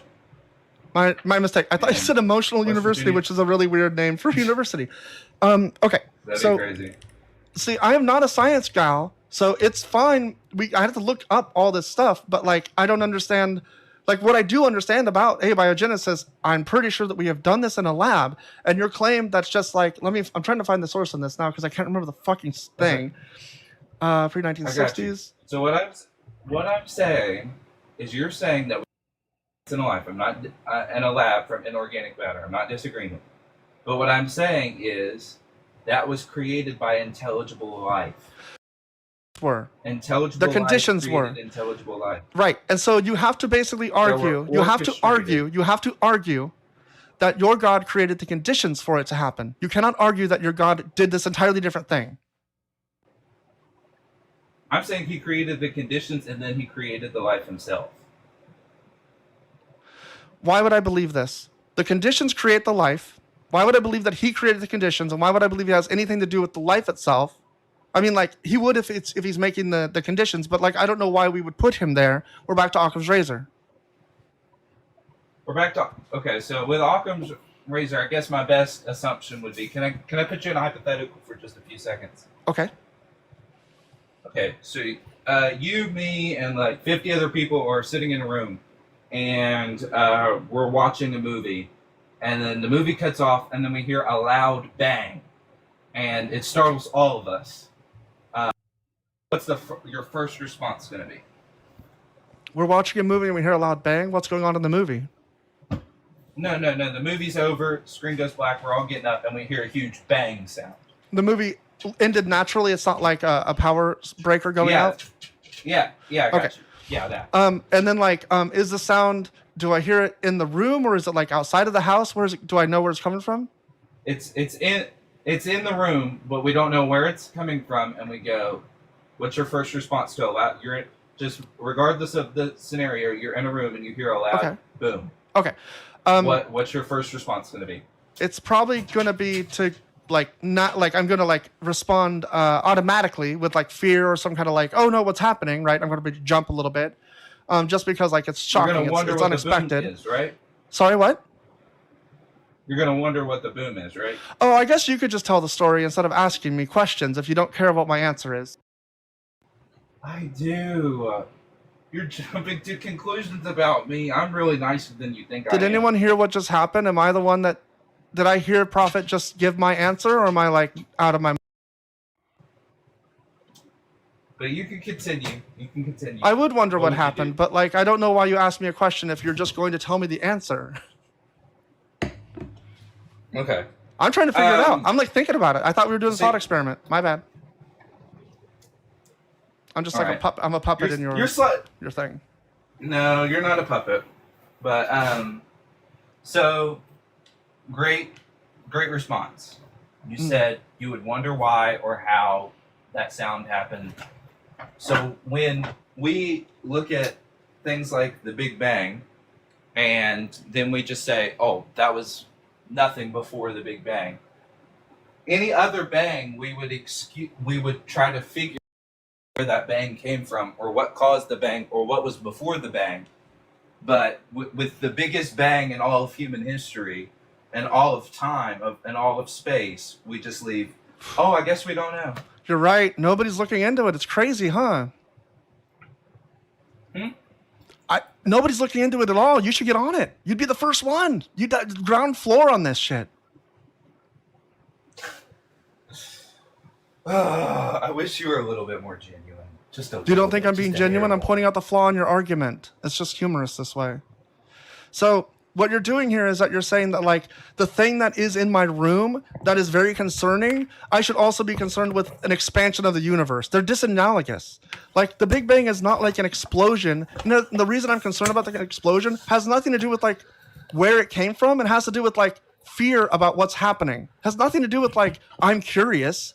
It has to do with like what's happening. The Big Bang is happening and I can't do anything about it and I can't figure anything about it myself without doing a lot of studying, which I'm not interested in. Why does it impact me? What do I care? If a bang happens in your house, but it happens every single day, and you can't figure out why it's happening, but you know it never does anything bad, you might be like, well, I've looked and looked and looked and I can't see anything about it, so I guess I'm just going to give up. That's the analogy. I've stopped trying to look into it because I'm just waiting for people smarter than me with more time and resources to look into it for me and then relay that information. That's all that science is. And then you're going to just blindly trust it? More than I blindly trust you. You've not given me any fucking reason not to. Well, can see through a lot of history when we blindly trust people, it doesn't always end out well. My mistake. So you misunderstand. I'm not going to blindly trust anyone. How's that? Can we just take away the straw man? I know you don't understand how science works. You don't really understand how to reason about things. Not blind trust. It's crazy to say that. I do. You're just having disingenuous approaches to religion. But, so my argument is that there are irreducible complexities in DNA that prove an intelligible mind and the designer of the DNA. Whether we don't have to put Christ or Jesus or Muhammad or Buddha or Allah or Krishna there for the moment being, is that there are irreducible complexities in DNA that leave an intelligible mind. All right.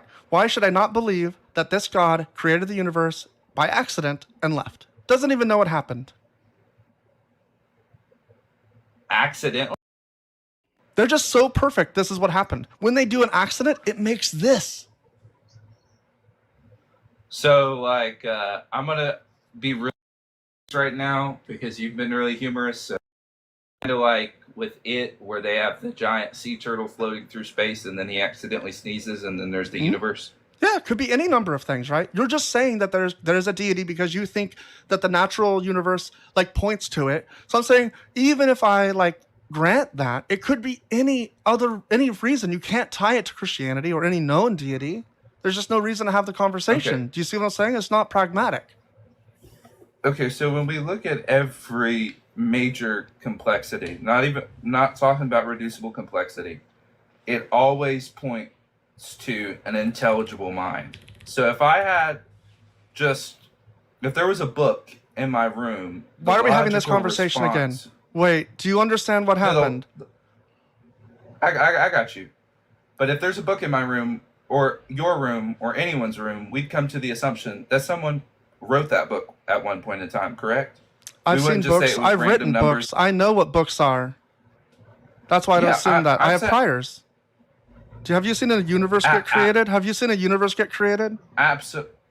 Absolutely. But I'm saying it's the most likely that this book was written and intricately designed and it wasn't random code dropped into a page. Is it most likely? Why don't you point to Prophet? Why do you point to things that we know are man-made instead of pointing to things that are natural to say this is most likely made by somebody? Okay, I was just trying to give you a brief example. It's terrible. So it doesn't have any point. Stop alighting my questions. Please answer me. Why didn't you say? Why don't we look at the snowflake? The snowflake seems intricately, and we know how it comes to be. Why don't we look at the snowflake to see whether or not it's designed? We know how snowflakes are made. I'll go to a science standpoint then. So with this to what I would agree, and maybe we'll disagree, but you would agree to some form or fashion to come to a basic definition that this single cell or a singular cell is the building block of life, correct? Probably. I'm not a science gal. Okay. Sounds right. So there's three main components of a cell. There's the cell wall, the cell membrane, and the cytoplasm. Cytoplasm. Is there a nucleus? The That's in the base of an atom. But with those three components of a cell, the cell wall can't exist without the cell membrane. The cell membrane can't exist wall.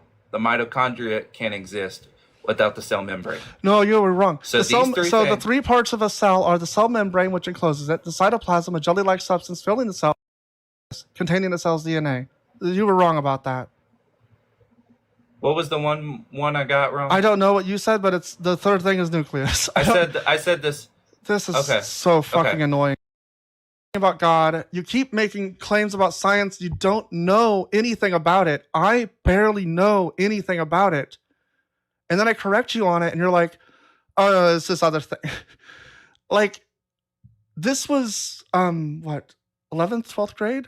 Like, it's a long time for me to go back and reach in and get it out. But, like, you supposedly are studying it now?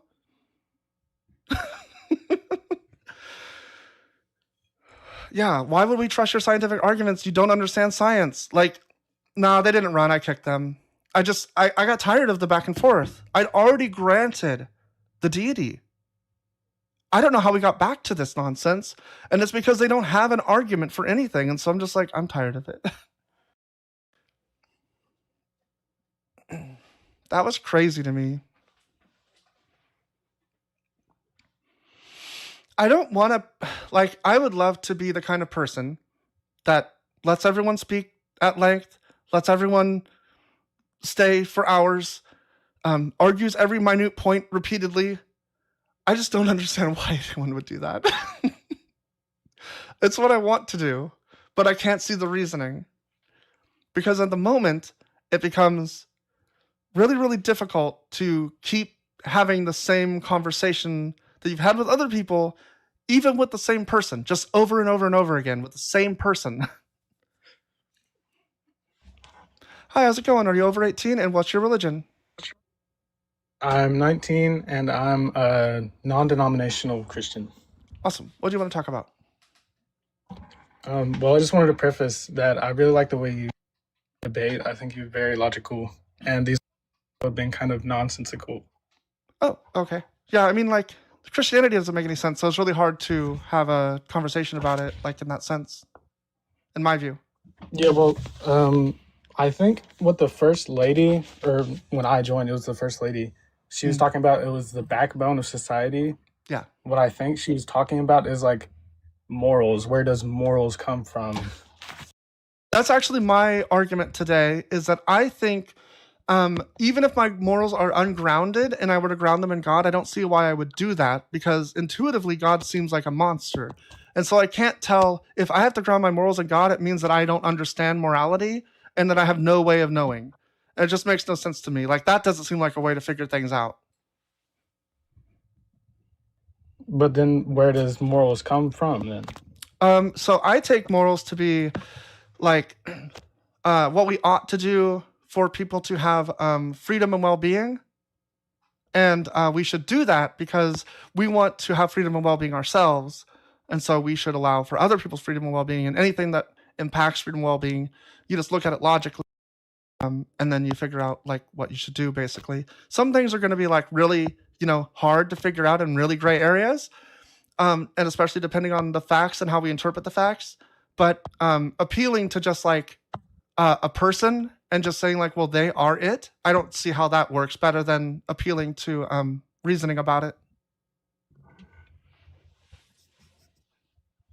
Well, like, how would you regulate that? Like, what if someone says that it's my well-being to kill someone and drink their blood or something like that? Like, yeah, like Jesus. Jesus died and you drink his blood, right?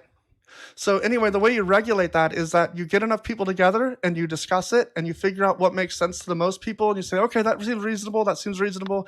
Can't find any flaws in this. I guess we'll just legislate it into law. It's what we've been doing and what we do right now. It's how it all works.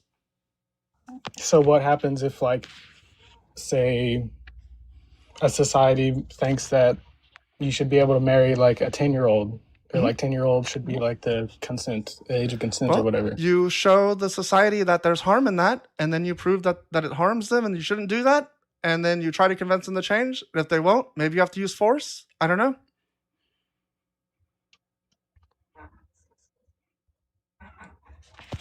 All right, I came here a little half cocked.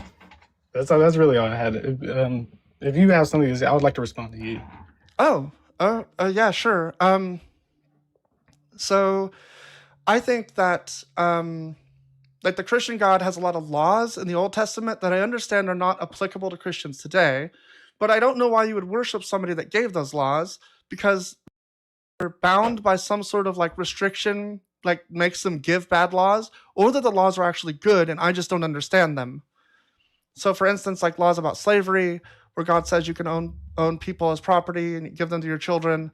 This seems like just bad because of my idea of reason and freedom and well-being. Like this takes away all of it for people for basically no reason. I mean, like, plenty of these slaves they owe debts, and the way they work off the debt is to become, say, a slave. Well, that's indentured servitude, which is found in the Bible, but I'm talking about literally just owning people's property, buying them from the nations around you, and then keeping them forever. They didn't necessarily, maybe they owe debt in their other land or whatever, but that's not your business. I don't know why they're in the situation they're in. That's not my concern. They're being owned as property for their lives. I think that that's immoral. I don't see why that would be allowed, let alone laws that are so like just I could, if it was just indentured servitude, I might be able to say, okay, I almost see that point. I almost see it. I don't quite see it, but because we live in a capitalist society, I can understand why someone would put up with it. But I don't see the goodness in it. But when I look at outright owning people, I'm like, I can't imagine the goodness in this. This is just for profit. This is just the profit of the people that own them. And yeah, slavery is not good, but it doesn't encourage it. He allows it, but he doesn't encourage it. And he doesn't say it's a good thing. Yes, it does. Jesus says that you should think of yourselves as slaves. Yeah, the New Testament says that you slaves should obey your earthly masters, even the harsh ones. It says that slavery is good. There's nowhere that it says that it's bad. It condones it. I don't know how I can take any other position on it from the Bible. Well, when he says think of yourselves as slaves, I'm sure he's talking about for that. I do. One sec.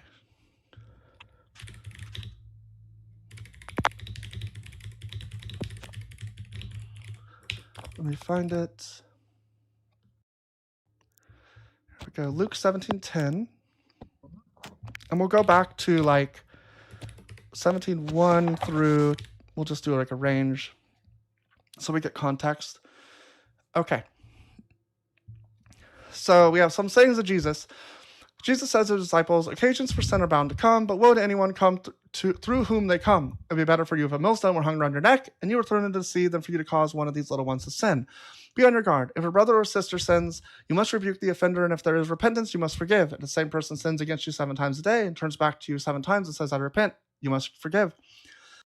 Said to the Lord, increase our faith. The Lord replied, if you had the faith of a seed, you could say to this mulberry tree, be uprooted and planted in the sea, and it would obey you. This is actually a lie, right? Like this never happens. So that's one of the interesting things. Who among you, so this is the part where Jesus says this awful thing. Who among you would say to your slave who has just come in from plowing or tending sheep in the field, come here at once and take your place at the table? What would you do? Would you have your slave eat before you or after you if you had a slave? That's the question that Jesus is asking. What would you do? I mean, I guess probably after. I really wanted to keep reading that. Why would it be after, though? You know, I have no idea. I'm not a slave owner, but I would like to keep reading to what the point he's saying. Right, but like I'm just curious before we get into what Jesus says, what your thoughts are on it, because I think that you probably have a different thought than Jesus, and if we went into it, you would like understand why he's wrong. And you want to avoid that because you want to see what he says so you can align yourself before you have an opinion. Okay, if I was a slave master, I would assume that I would want my slave to eat after me.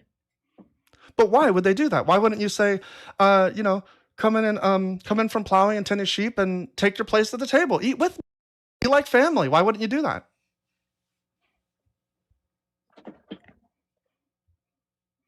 Okay, you're not sure why.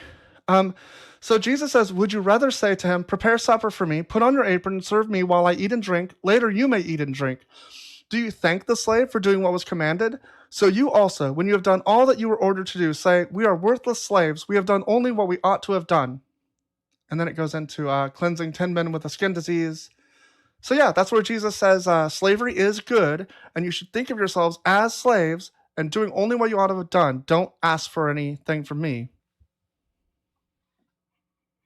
Can we read the verse right? Verse 7? Before verse 7? Yeah. The apostle said to the Lord, increase our faith. The Lord replied, if you had the faith the size of a mustard seed, you could say to the mulberry tree, be uprooted and planted in the sea, and it would obey you. Okay, I think I know. He's saying not like a legitimate slave and master on earth, but that Christians are slaves to the will of God. Yep. Yeah. Yeah, worthless slaves to God. He's fine with slavery. That's my No. point. He's using slavery as an analogy between your relationship to him, the loving one that everyone talks about. Yes, we should want God's will and not our own bad wills. Right. Should if you will. we then take that loving relationship that God has with us and institute that with ourselves? Why wouldn't we want to own people like God owns us, to be like Christ? Because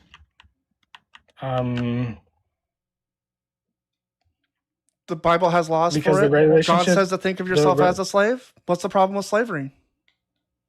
the relationship between us and God is different between us and our peers. How? Are we not inferior to I God? mean, And so we are slaves? yes, we are.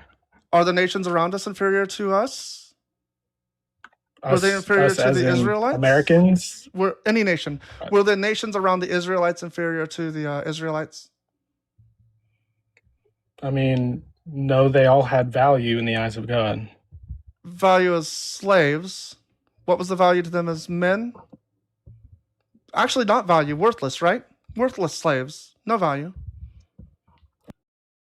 That's what the slaves would say. No, that's what Jesus said you should say. Well, where did it go? Oh, it's because I went to the too many tabs. Where did it go? Genesis, Exodus. Oh, it's way over here. It got hidden. Yeah, so Jesus says,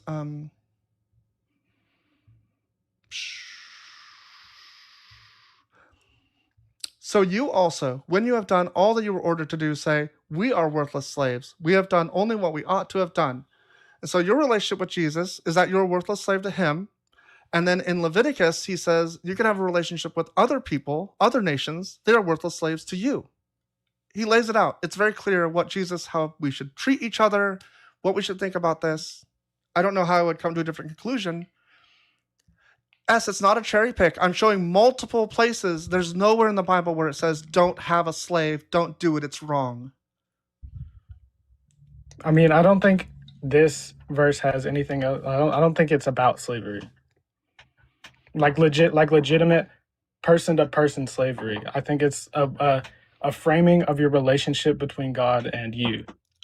What do you think is slavery then? When he talks about plowing and tending sheep in the field, what do you think that means? I mean, this is a analogy, if that's the right term, if I'm Yes. using it right. It's an analogy. It's an Jesus analogy spoke about many power. times in It's an analogy about power and how slavery is okay Yes, because some people have more power over others, and those people are worthless It's to a- that person. These couple of verses about would your slave eat before you or whatever, they are analogy for your relationship between God and you. It has nothing to do with actual peer-to-peer slavery. Does the analogy work if slavery doesn't exist? If God outlawed slavery, would this analogy?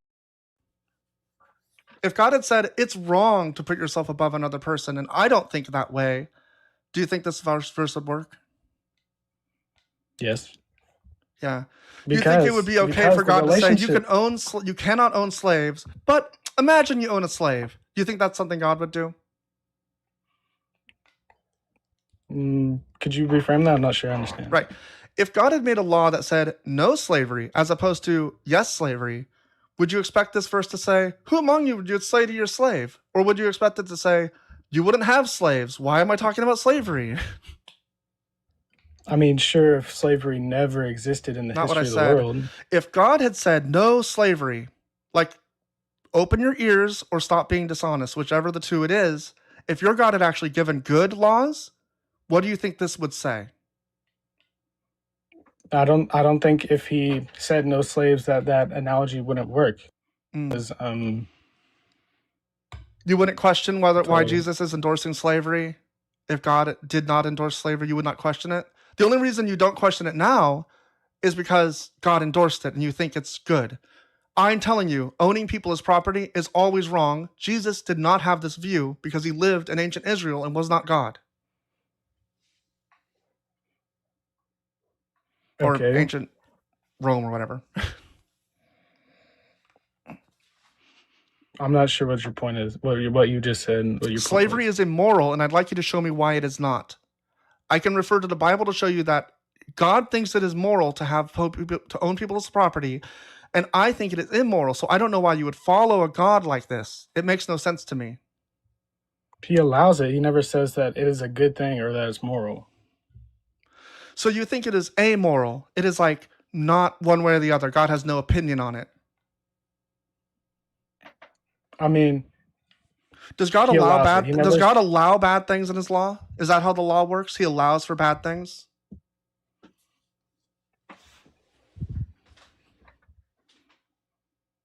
Okay, we'll move on from slavery to like something much worse. So, do you think it is immoral to have sex? before marriage, above or under a certain age, yes. At a certain age. Do you think it's immoral to have sex for money with people that there's no marriage involved, nobody's married, but you're just having sex with two consenting adults having sex for money? Is that wrong? Yes. Okay. What is the punishment you think we should have for that? I don't know. Sorry. Okay. How would you legislate it? Like, what would you do if you had your druthers? How would you fix it so that we can outlaw prostitution or sex work? If I had my what? Your druthers, like if you could do what you wanted. It's called Yeah, I'd it's probably called having your refer- druthers. It's like a phrase. I don't know. It's like I'm an old person. Okay. Thank you. I would probably refer to the Bible. Okay. So when we refer to the Bible, there's a law about this. And do you know what the law says you should do? Not particular. Right. So it says you should burn them to death. Okay. Oh, just okay. Okay. So is it time for me to respond now? I don't know. What do you think? You can't tell? You're unsure? Well, I think no. I think that a good point to bring up is when Jesus saved the adulterous woman from the people who wanted to. Did he cast the first stone? No, Was he without sin? no. Or wait. Yes, he was without sin. So why did he say let who is without sin cast the first stone? If he's without sin, why didn't he cast the first stone? I mean, if he had casted the stone, wouldn't he have sinned? Hurting someone? No, he'd be following the law. The law is that if you're caught in adultery, both people need to be punished. The reason he didn't punish is because the other person wasn't there. And so he was telling Because- people, if you think that you're better than her, then you can do this, right? I don't understand the point of it. It's also added later. It's not found in the earliest manuscripts. But even if we were to take it, it doesn't have anything to do with actually prostitution. It has to do with like judging people and not following the law correctly, essentially. Like they're just trying to stone her for this reason, but they need to follow the law. Like that's the point that he's making. But anyway, the law says that you should burn women alive when they prostitute themselves. When the daughter of a priest profanes herself through prostitution, she profanes her father. She shall be burned to death. So I don't care that Jesus did something later or whatever. Why did he ever do this? Why didn't he ever burn a woman to death? Why did he ever write this law? Why did Jesus write the law? Is Jesus God? Yes.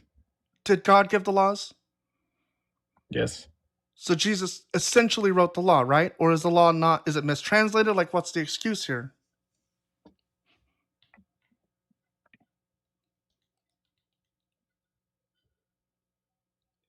Which, by the way, my understanding of prostitution here is that they did not think of it as like strictly sex work for money. They thought of it as just a woman that has sex. It could be that she's assaulted, but she loses value in the eyes of God and the eyes of the community. Okay. No, I don't have a point. Right. So, like, I don't think this God exists. This is one of the reasons why I think that this is extremely cruel. It's insane. It doesn't make any sense. It's not a good way to like think about things. It conflicts with things apparently that happens later, right? If Jesus actually said prostitution is fine or sex work is fine, which is what you seem to be implying, then or adultery at the very least, then that means that like the morals just go out the window. You have no idea what's correct. You can't look to the law. You can't look to Jesus. They conflict. You look at Paul and he conflicts with Jesus. Is that a question? Why would you follow something that makes no sense and gives immoral commands? You know, I don't have an answer. Okay. I just wanted to like just on a whim come and debate because I think it shows my holes in my faith and I want to improve on my faith.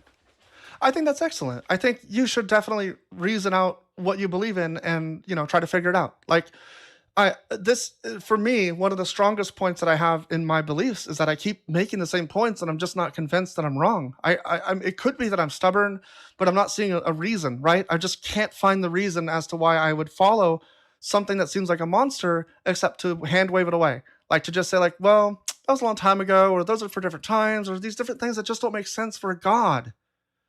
Right?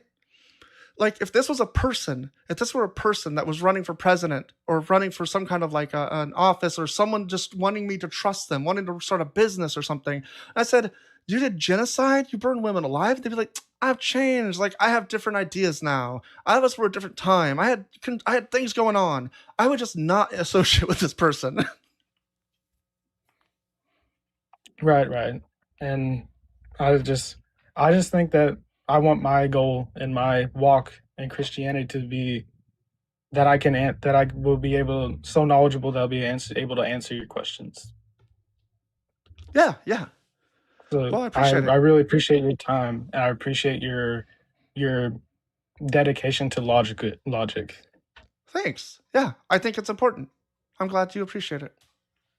And I want to say to the people in the chat, I don't think I've been muted at all. I think this person has allowed me to speak freely.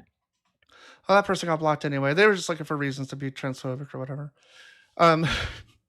But yeah, I've tried real hard. You've been like a really great guest. This exchange went how I'd expect dialogue to go. And I don't understand how it doesn't with every person. I don't know if it's me. It could just be me. I don't know if I just am different sometimes. Yeah, well, I hope you have a good day. Cool. You too. Yeah, thank you. Okay, everybody, thank you for watching the live. Tap the screen and share it. Let's see. I have a Discord that if you join on TikTok or YouTube, I have like membership thing. You can be in the Discord.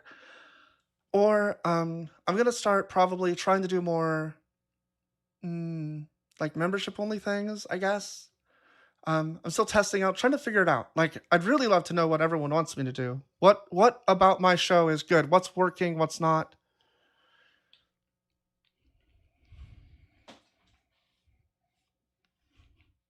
Yeah, HLT, W caller, W Sarah. I agree. Too old and not cool enough for Discord. That's okay. I appreciate you having in the YouTube chat. We're trying to figure out ways to sweeten the deal. I don't have a lot to offer yet.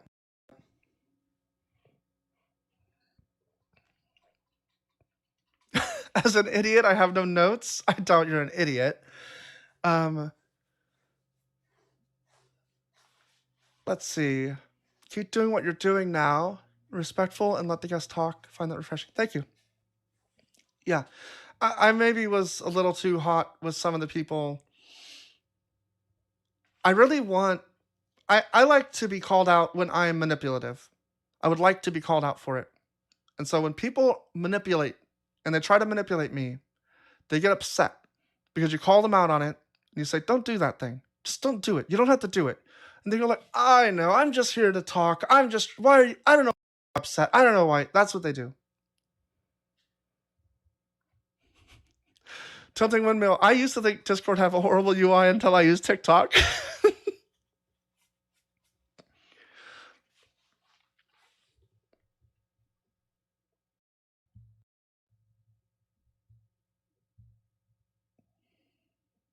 Oh, hey, Darth. Great to see you. Thanks for coming in. I see you in the Discord now.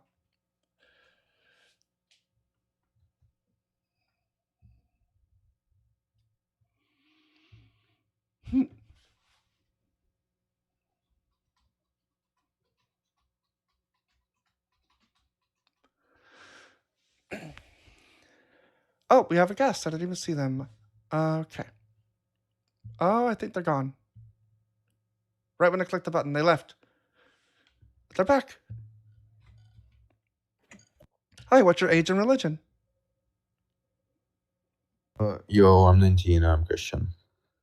Okay, what do you want to talk about? Well, you said that Christianity makes no sense. Mhm. I guess we can talk about that. Can you Sure. explain?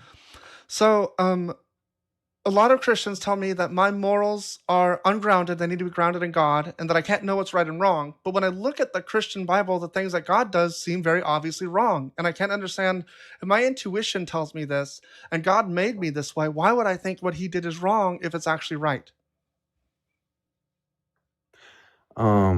So, okay. So first of all, we don't make the statement that God made you wrong.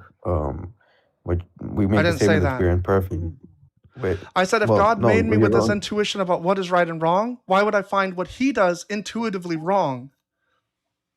Right. And what I'm saying is that God didn't make you in the way where you would intuitively find something that's wrong. We would say that it's a consequence of Adam's guilt, guilt, right? So it's the same way that we would say that we're mortal and stuff like that is due to Adam's initial sin. Oh, so I can't understand what's right and wrong because of the fall? No, you can understand it. You intuitively you can also understand that which is wrong to be right because we have a skewed perception of reality. Okay, so how do I figure out what's right and wrong? By referencing the Bible or by referencing the church. Sure, so when I reference the Bible and God does things, are they all good? When God does things, they are all good. Yes, not in a vacuum though. And why should I believe that? Why should you believe that what God does is good? Yeah. That all the that's things what he does are people- good, right? That all the things he does are good. Well, because if we take the definition of God to be that the goodness, then he cannot do that which is evil because evil is not something that can be a consequence of good. Why would I simply redefine God as goodness? I don't understand why you're making this leap. I define it's not- good like saying- moral as what ought to be done and immoral as what ought not be done. Why should I define God as what ought be done? Again, you're now arguing externally. Well, before you were arguing internally, so I'm a bit confused. It's an internal and external critique. I'm sorry? Can you not mumble Are so you- much? Like maybe you have some marbles in your mouth or something. Are you arguing internally or externally against Christianity? Externally. I don't know why I should accept that Oh, this you're God is arguing- good. You're arguing externally. Okay, great. So sure, that's fine. So if do you agree? Would you be agreeing or disagreeing with the existence of God then? Yeah, I don't think that God exists. Okay, so then that would be the that we need to discuss, right? Not that Christianity Sure. makes no sense. Well, Christianity makes I no mean, sense sort as an of. internal You critique. could convince me that God exists. Why would I accept your God as a good God? Like, if you're telling me that, if you can show me that the Christian God exists, I guess, and then it just falls by definition that he's good, I guess that doesn't really seem to follow. But I guess you could try to show me, why is Yahweh real? Why is God real? Well, I would just argue Why is Yahweh, the contingency. Christian God, real?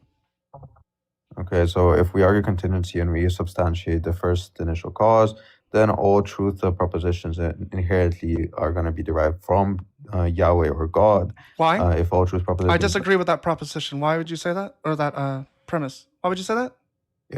if all propositions, wait, what? If God is the grounding for all propositions, Why then would it I agree to follows. this? I don't agree that God is the grounding I of said all. it's Yeah, I it's know an you're if. saying It's an if, if. but why do I It's an if. care? If is the thing we're talking about. Sure. So then, do you disagree with the contingency argument? Yeah, I don't think that the universe is contingent on anything. I think it has always existed, and I don't think it needs anything to exist. Okay, let's engage on that then. So, do you think so you think time's infinite, correct? Yes, Do you take time to progress finitely? time progresses. Okay, cool. So, how can a finite? Do you think it's mathematically competent to say that a finite progressing thing can traverse an infinite distance? Can you please repeat that slowly and more like articulate? I think that it is mathematically competent to make the claim that a finite traversing thing can traverse an infinite distance. I have no idea.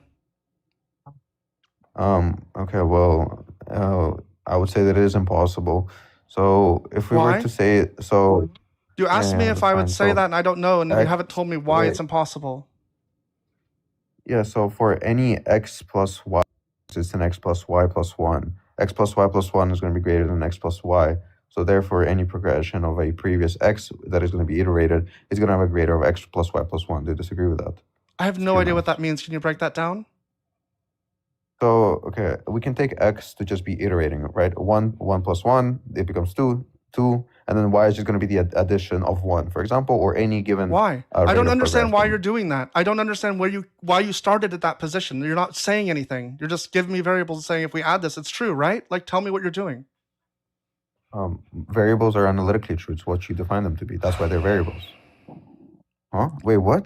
Do you think that Why? variables Why? are Why? Jesus fucking okay? Christ! So Why variables is this so are hard for you linguistic. people? Like, why, Philbros? Come on. Because Why do you keep speeding up? Slow down. Enunciate. this is math. Enunciate. Slow down. You said if you have x and y plus 1, what does that mean? Why are we saying this? Why did you bring it up? What does it mean? It's a mathematical proof that with finite addition, you cannot ever sum up to an infinite amount. This is Finite high school level addition math. cannot. Isn't full Yeah, time. infinity isn't an amount. That you're making Okay. a category error. Oh, okay, great. So then I'm glad. So then you agree. Earlier you said you don't know. You don't have a proposition to it. So then, if it is the case that you I'm cannot sorry, can finitely you add up to stop? I didn't agree to anything you said. What are you talking about? You said that it doesn't add up because it's a finite amount. I said infinity isn't an amount. I don't know what you're talking about. So you can't add up to infinity, correct? No, Okay, so you did agree. I don't know why you're crashing out. It's fine. Calm down. it doesn't mean infinity doesn't exist. It just means that you can't I know, add up what? to I something didn't that. say it.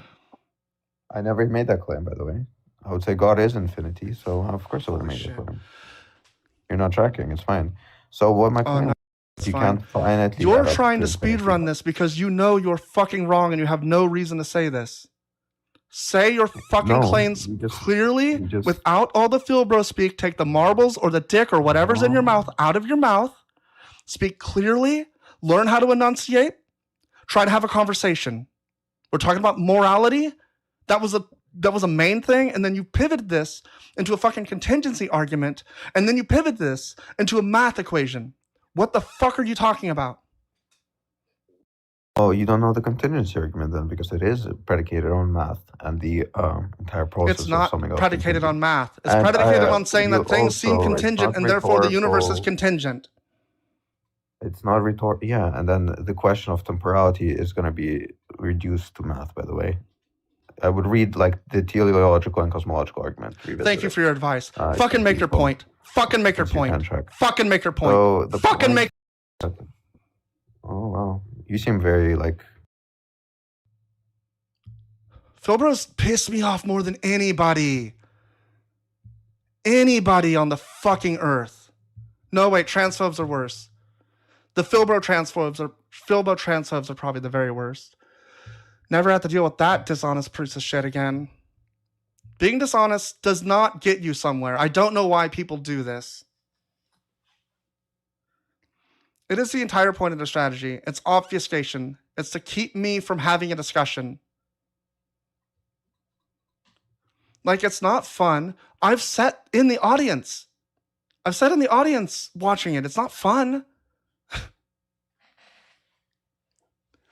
If you can't communicate with your mouth hole, no one can argue with you. Bad strategy. That's the other thing.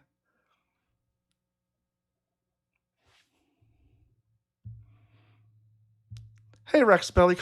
Show me how it makes so much sense.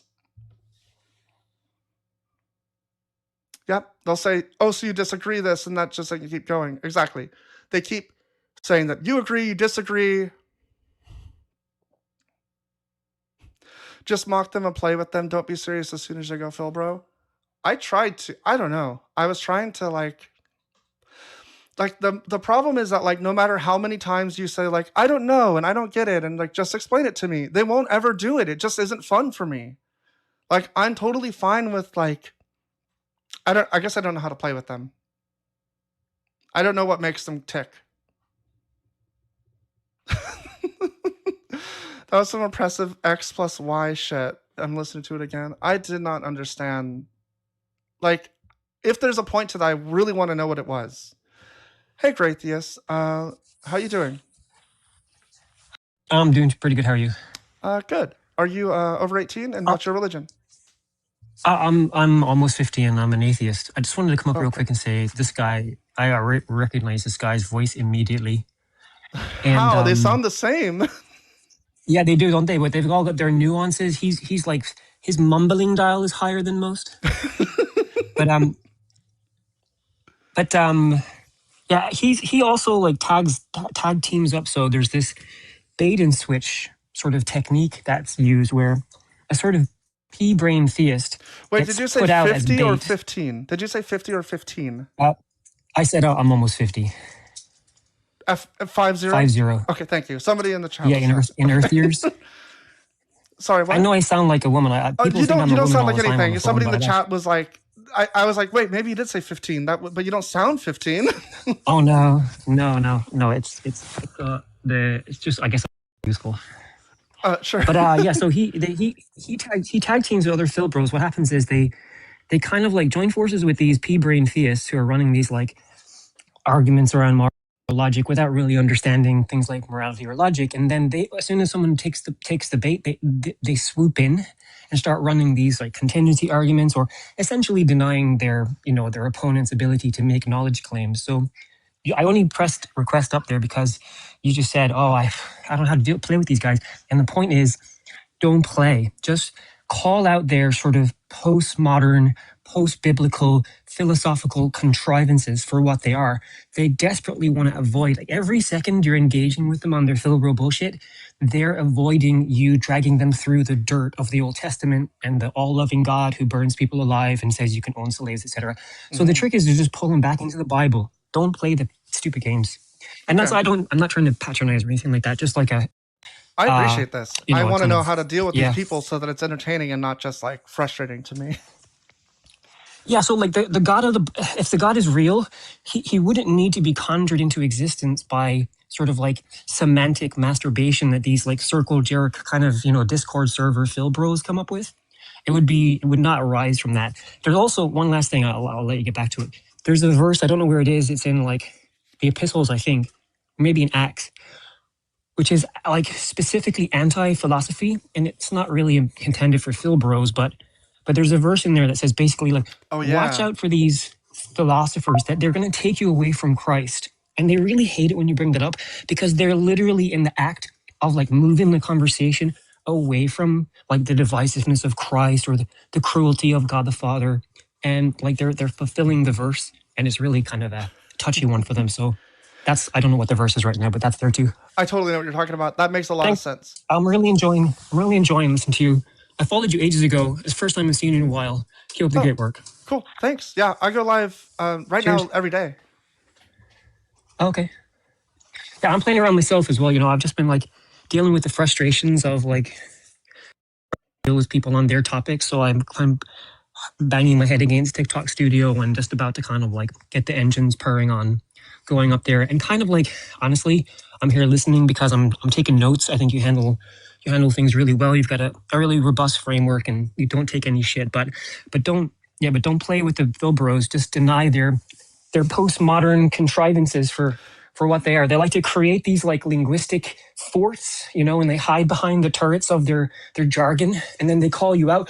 Oh, you don't know the contingency argument. Therefore, God says you can own slaves, kind of thing. Yeah, it's ludicrous. That was the problem though, right? Because he basically said, well, I'm defining God as good, and so now we have to define God.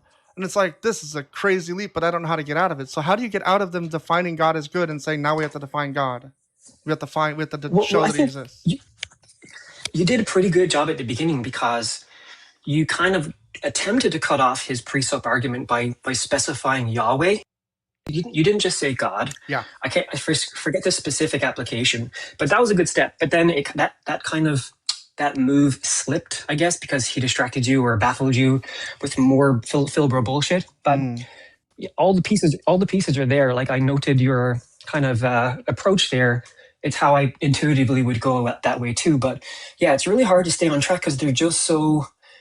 The moral bankruptcy kind of appeals to someone with any shred of intellectual integrity or humanity or empathy, and so it's really easy to get like bent out of shape when dealing with these fucking slugs. So it's hard. It's hard. I don't know if I'm following you, but I'm going to. Oh yeah, please, that would be great. And anyone else listening from your follow Graytheus. audience, I need that. Let's get Graytheus going. Oh, well, I'm cleaning and looking after a puppy, so I should go. But thanks a lot. Cheers. Thank you. Thanks for coming up. Put a message in chat so we can find you, because I can't find you in my list. You from there. That was excellent. Thank you so much for coming up. It was a little validating, for one thing, because it felt like I didn't understand where that conversation went off the rails. And so hearing an outside perspective of it really helps. Yeah, Graytheus put, there it is. Yeah, call you Gray. Great. Yeah, follow Gray. Follow.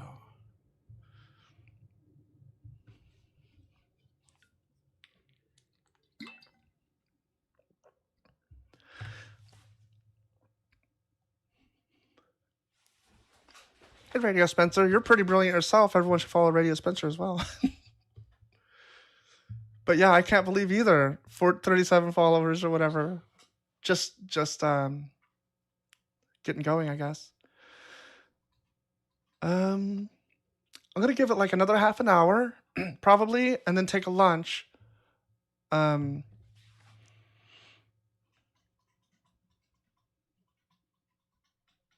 you're good. I appreciate it. Yeah, thanks for the follow, Radio Spencer. Should I call you Spencer? I don't think I even catch your lives enough to know how you refer to yourself, so I'm sorry about that. I've been following you a while and I love when I see you.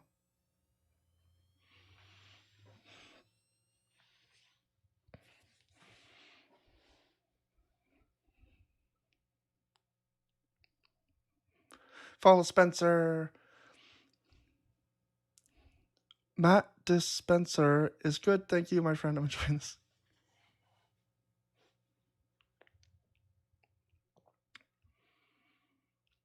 See, in YouTube, people are talking about Thinker. Thinker is really good.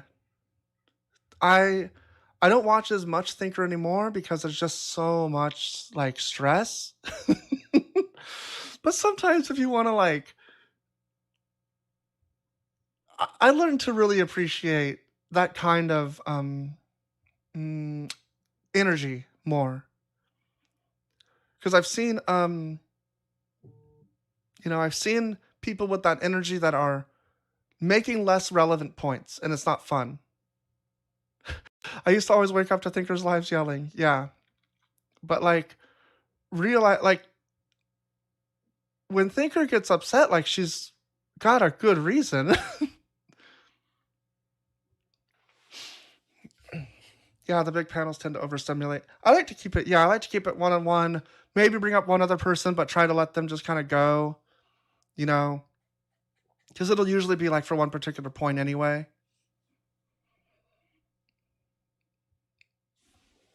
You have to be over 18 because of TikTok rules. Like if you're under 18 and TikTok senses it with their algorithm, then they will give me a problem. They will make me face the penalty.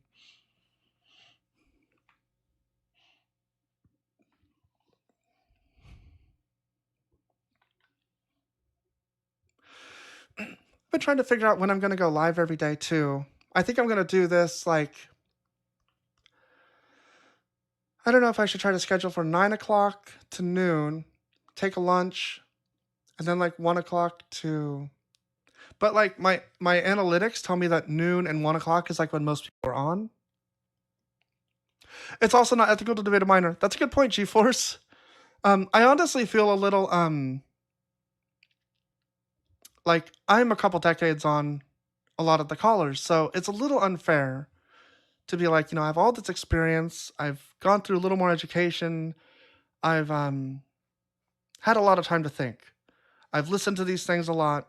Some of these people come up, they've never thought about this, they're like 18, 19. Yeah, I think there's one of the few panel shows I can watch because she runs it well. Board Agnostic too. I like Board Agnostic as well. And Apologetic is good.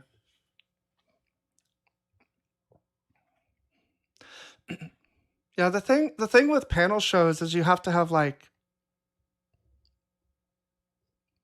it's one of the things that's difficult, right? And Joel and Mezzo do this really well too. Is like knowing kind of who's in charge and like how to sense that out. Thank you, HLT. Don't burn out. I appreciate it, but I have to burn as hard as I can right now until something happens. I don't know. I'm not spinning my wheels yet, so that's that's good right now. And this is like the easiest thing. It takes effort and energy and thought and everything, but it's not. I had an interview for a job yesterday, and there's like 6 or 7 more to go through. And if I got the job, like it's double the salary of the highest salary I've ever made. It would be, I'd probably like take care of my debt. It'd just be like a few months of work and I'd probably be good, but I'd need to get the job. Need a horizontal stream to make consuming your content easier for audio only multitaskers? Well, audio only, you should be able to, oh, I guess you'd have to pay YouTube for that. I forgot that's like a paid feature. Technically it does both, but I think it determines it based on how you're watching. So if you're on a phone, I think it just gives you the vertical.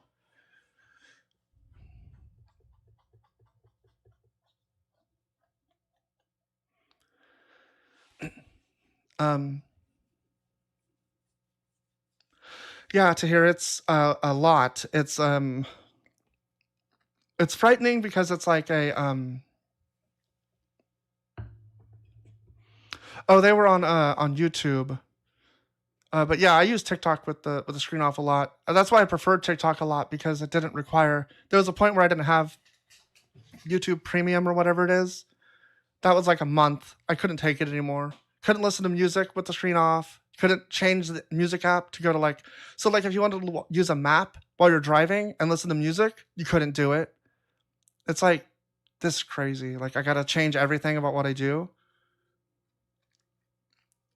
Can't use a premium membership, still can't swipe away from vertical stream. It cuts off. Thank you, G-Force and Mrs. G-Force, for rooting for me.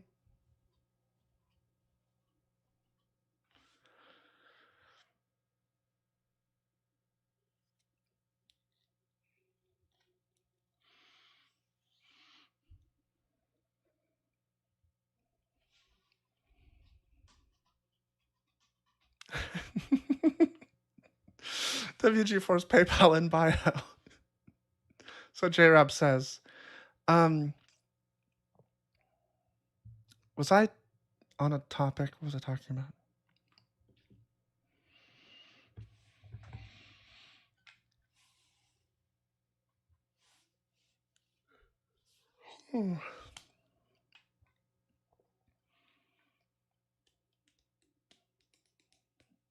Oh, I didn't even thank people for the most recent gifts. I think there's been quite a few. Wow, sorry. I don't know what's been going on. Silly Goose, thanks for the heart me. Egg Rolls, thanks for the cake slice. Times 5. Tris, thanks for the heart me. Tahir gave me a heart me, a finger heart, 2 boxing gloves, a perfume, and 24 Go Populars. Tahir, you're out of control. 3 Pips, thanks for the heart me. Dave saves, and J-Rab and Ashra all heart me's. Pen and Paper with 3 dolphins.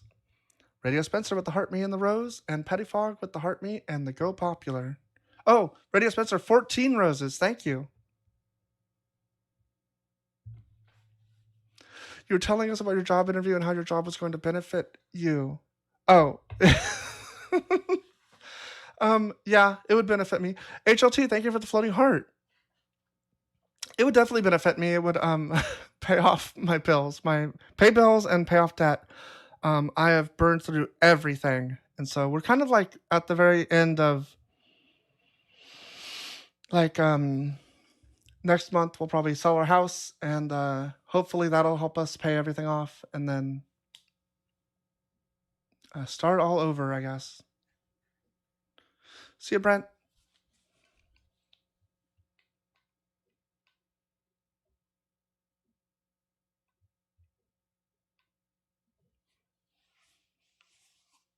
Au contraire at the prompt.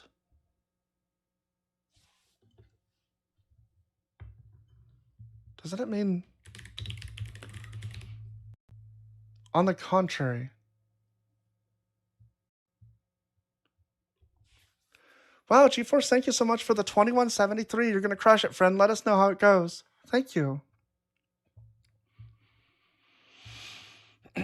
So far, it sounds pretty good. The job sounds like a thing I can do, and I just need to be confident, and I need to study.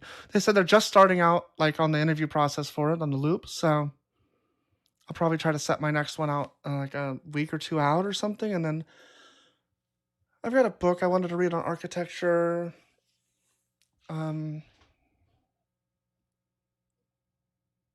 totally forgot about that. That place never responded to me. SCP Seth, I don't understand what you mean at the prompt.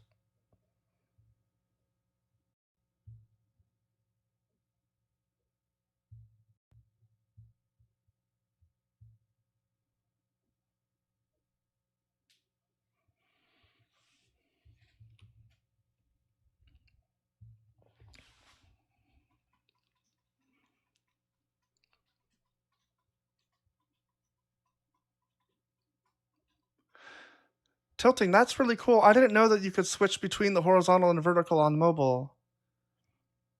I'm gonna have to like find a way to make this I don't even know that. So but it'd be good to like tell people, because a lot of people get like, if I can find a way to just direct people how to do it instead of having to figure it out myself to make 2 streams. They've detected inactivity during my live. Track that puzzle piece.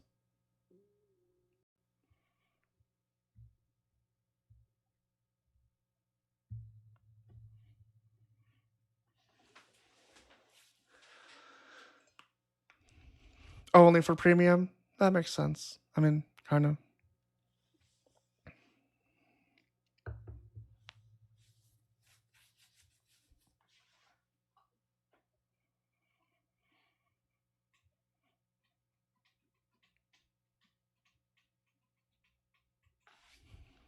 Sparrow, what were you thinking of?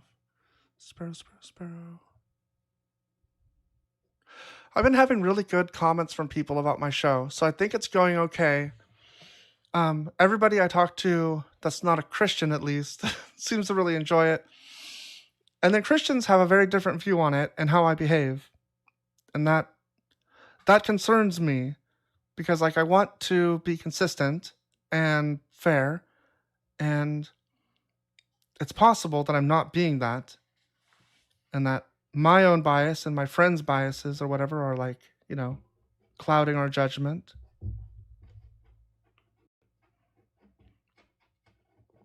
But I hear good things from people.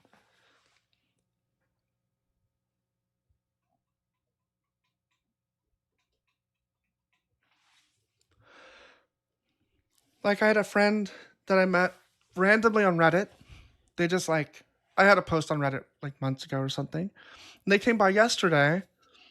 Like, I feel confident enough now that I can tell basically random people about my channel. Oh yeah, that one Christian did say they appreciated me. That's true. It does feel like things just go differently. Not as aggressive as most atheists are. I'm trying not to be. I can be. Hey, Jason Debateman. Always love your name. So much fun to see. Yeah, I think when I saw Daniel Green's lives and how he conducts himself, and like when I saw street epistemology stuff on YouTube, I was like, oh, this is what I want to do. Like, I want to do this like actual conversations with people.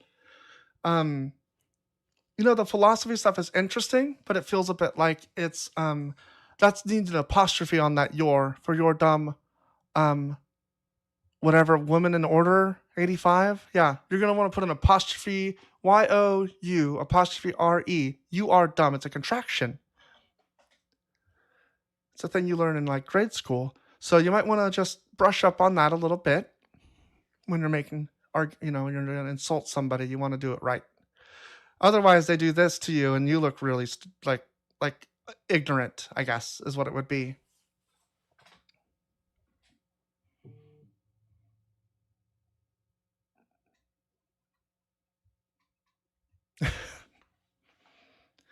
I think you're doing wonderful. Bonus, you had the most soothing and that's super nice of you to say, Ghoulie MB.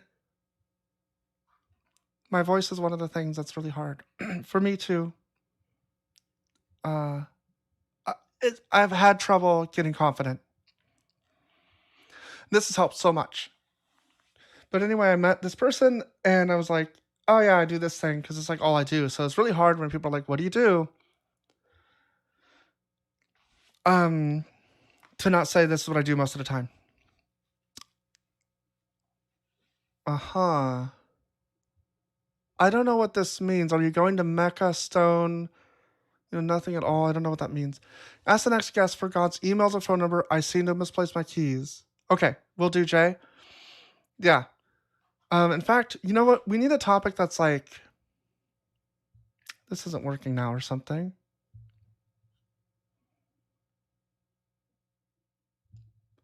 Oh, so like, Killian, God supposedly can help us with things if we ask him, right? Like keys and things, finding keys is a common thing that Christians say is they found their keys and God helped them. But like, you know, when we ask, atheists ask, he doesn't respond. And so I think maybe we just have like the wrong information. It's outdated or something.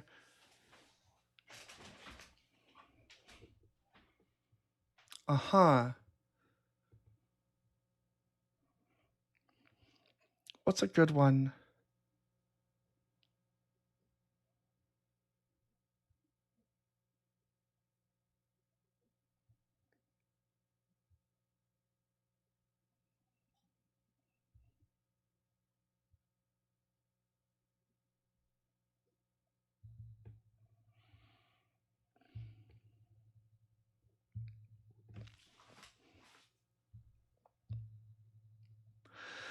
Step right up, Christians. Take the Rapid Fire Bible Quiz. It's Rapid Fire. My name is Sarah, part of the Sarah Shark Show, and you're here to take the Rapid Fire Christian Rapid Fire Bible Bar.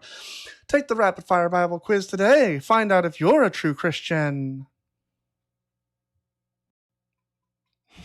Come up, but I'm not Christian. Yep. Gotta be a Christian. You want to find out if you're a true Christian. This is stolen directly from Joel and Mezzo. Actually, Joel, I think, specifically, but so I'm going to say stolen from Mezzo. It's hard to get your words out. I'm now anticipating something again. Darren, I think you're confused. I don't know if you're typing into the wrong chat or something. I'm not sure what you're talking about.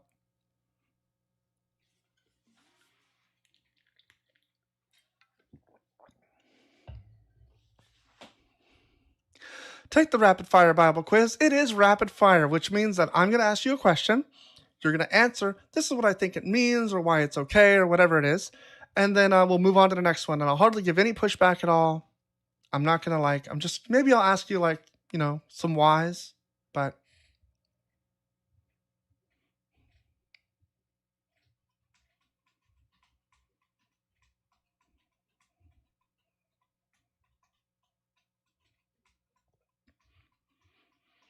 Petty Fog, you're right. Jesus does say he'll give you whatever you ask in his name. It's one of the things that I just don't understand. Petty Fog, thank you so much for the heart meet and the Go Popular. Thank you for the 2 roses.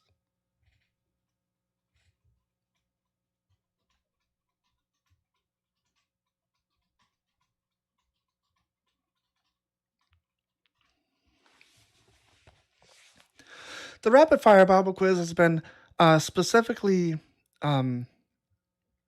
created in such a way that we can find out who the true Christians are amongst you. Scientifically fine-tuned.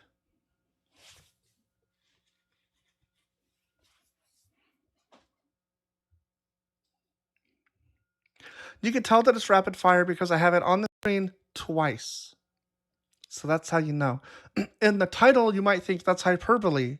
I can't trust that it's clickbait. But then you see the little logo thing. What do you call that? You call that badge? You see the badge that says it's rapid fire? That's how you know. That's how you know.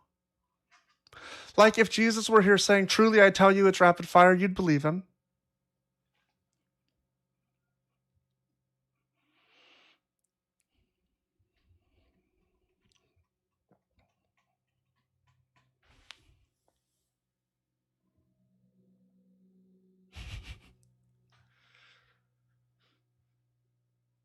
Yeah, God is really inconsistent how he responds. That's my one of my big beefs. Like I've got I say unto you, 'tis rapid fire. One of my big like a side of like a ham hock. I have a ham hock with God of why is he inconsistent? This is actually at the root of my atheism is a thing that if you were able to take away all of the things that I know now about logic and reason and the bad things in the Bible and the inconsistencies and the contradictions and you're like, oh no, I can prove that Jesus exists and I can prove that he died, I can prove that he rose from the grave and I can prove all these things. If you did all of those things and you got me to a point of saying Christian God is real, then I have to explain why doesn't he respond to me? Why doesn't it work the way that it says? Because that's the actual core of it. If a deity wrote the Bible, they really suck at communicating. It never means what the words say. Yeah. There's a big problem too in that I think it does a disservice to think that it's a translation issue or that it's we just can't understand this for some reason. That doesn't make any sense. It's only because of God's failings that this would happen. There's no reason to believe these things if God is who you say they are. Killian, most atheists don't believe that the world came from nothing. I think a lot of Christians believe the world came from nothing, which is very strange because then you say that you don't believe that, and then I say, well, how did the world come to be? And you say, well, God spoke and it appeared. So it's an interesting projection, I think, that's going on. Where you're like, I know that I have nothing here, but you're the one. It's like a tu quoque fallacy, is that what it's called? One of the less known ones, because it's hard to say. Tu quoque? Latin for you too. It's a type of ad hominem argument that deflects criticism by accusing the accuser of the same flaw, essentially saying you're a hypocrite, so your argument is invalid, rather than addressing the argument itself. It's a logical fallacy because someone's hypocrisy doesn't change the truth or validity of their claim, but it's a common tactic to shift focus and avoid responsibility.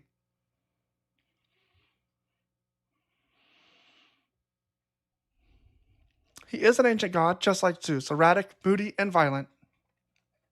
Their god is the author of confusion. the number of verses in my head about who God is supposed to be, and then the number of verses that I was never told. It's very interesting. It's like a very interesting way that things played out there. All of this over a little storm god.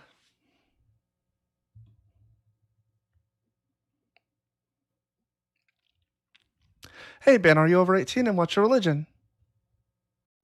Yeah, I'm over 18. Cool, what's your religion? I mean, I don't really have one. Do you believe in a god? Yeah, maybe some of the time. So this is for Christians to take a rapid fire Bible quiz. So if you don't consider yourself a Christian, then this might not be the place for you. No, but I study the Bible more than most Christians. So maybe I actually want to test myself, if you don't mind. But if you're not a Christian, then it doesn't matter. You'll probably just know the right answers, which are that God did bad things. Oh yeah. Oh, okay. No, I just wanted to test like general knowledge. Yeah. Well, the way that we can start out, and you'll see kind of why I don't think this will apply to you, unless you are actually a Christian and just lying.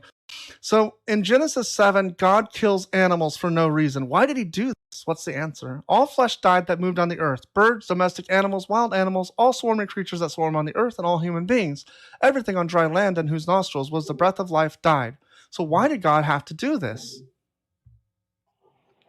I don't know. Was it good? I see what you mean now. But, I mean, I see what you mean by these type of questions. I was thinking more like history questions, because I studied the history of the Bible. Oh yeah. I mean, it's kind of more of a game show, like a jokey game show thing to talk about the things in the Bible. Oh, because you're atheist. Yeah. Oh, because the moral stuff. Oh, okay, cool. Anyway, I don't mean to waste your time, but yeah, thank you. Cool. Thanks, Keep man. it Thanks up. for coming up. Thank you. See you, bro.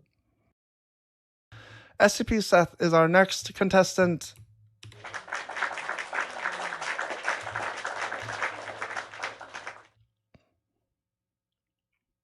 Seth, I think you're a Christian, right? Pink. Yeah, Christian. Cool. Do you want to take the rapid fire Bible quiz? Wait, that's not the... Bible quiz. Sure, let's do it. Okay, so how it's going to work is I'm going to read to you some Bible verses, and you'll tell me, like, here's what they mean, and I'll write it down, and then we'll move on to the next Bible verse. Okay, cool. All right, so our first one is in Genesis. All the flesh died that moved on the earth. Birds... Genesis what? Oh, sorry. Genesis 7, 21 and 22. Okay. All right. 21, 22. Yeah, 7, 21, 22. Okay. All the flesh died that moved on the earth. Birds, domestic animals, wild animals, all swarming creatures that swarmed on the earth, and all human beings. Everything on dry land in whose nostrils was the breath of life died. So why, during the flood, did God have to kill all the animals? He was doing a complete... He was going to do a complete cleanse of the earth. Doing a complete cleanse. Okay. What did the animals do? Why did they need to be cleansed?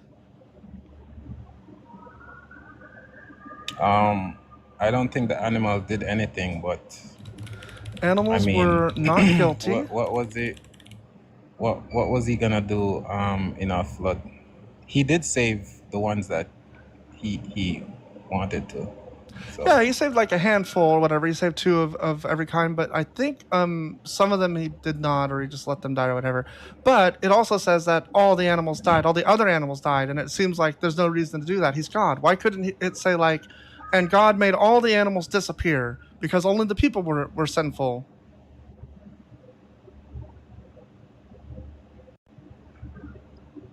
Yeah. So what would you have preferred he done? Isolate the animals somewhere and then flood the earth? It could say like there was a flood, but miraculously all the animals didn't die, or there was a flood that killed only the humans and the animals all disappeared for a little while and then came back. Like it could literally, God can do anything. but he just killed them for no reason. Like it's just like a thing that happened.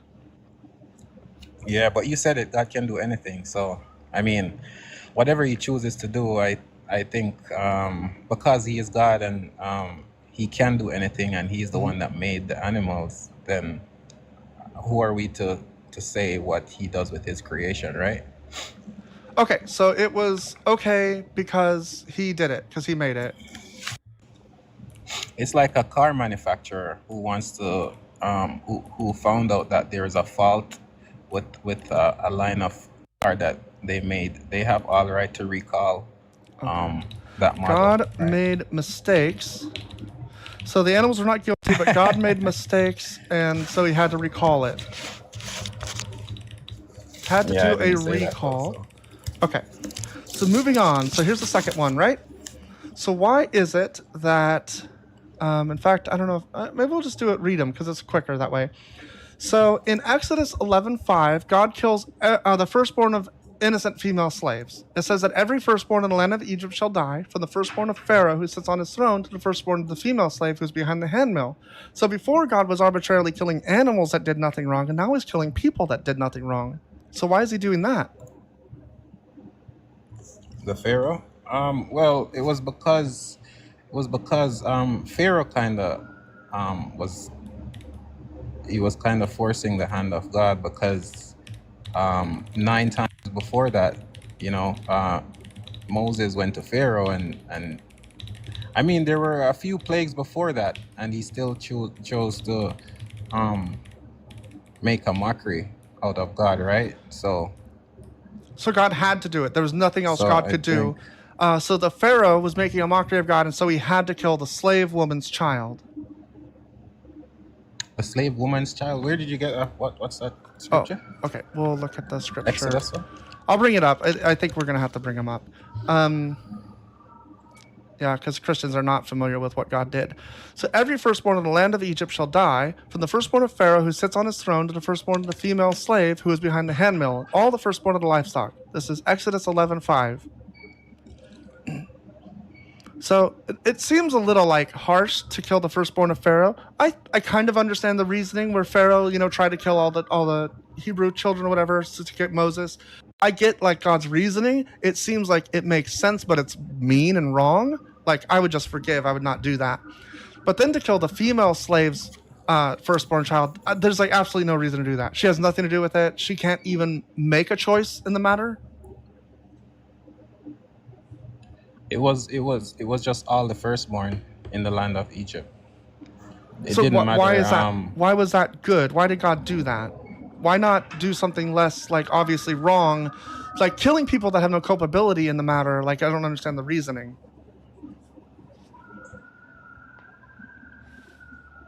Yeah, it was just one of the plagues. Just one of the plagues. So God just another one. felt I like think he the just felt like doing firstborn it. I think the firstborn was symbolic for like I'm not completely sure on that one. All right, not completely sure. Next one in our rapid fire Bible quiz. 1 second. Let me close some of these because they're getting really out of control. Okay. Oh, this one's rough.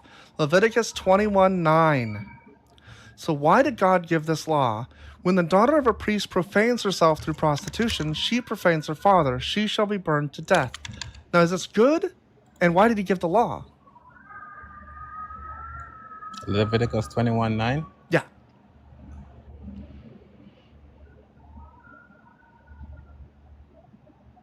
And the daughter of any priest, if she profane herself by playing the whore, she profaneth her father, she shall be burnt with fire. Burnt with fire, burnt alive. Does your translation says burnt alive? Well, it says she shall be burned to death. Oh, your translation says burnt to death? Yes. It's on the screen.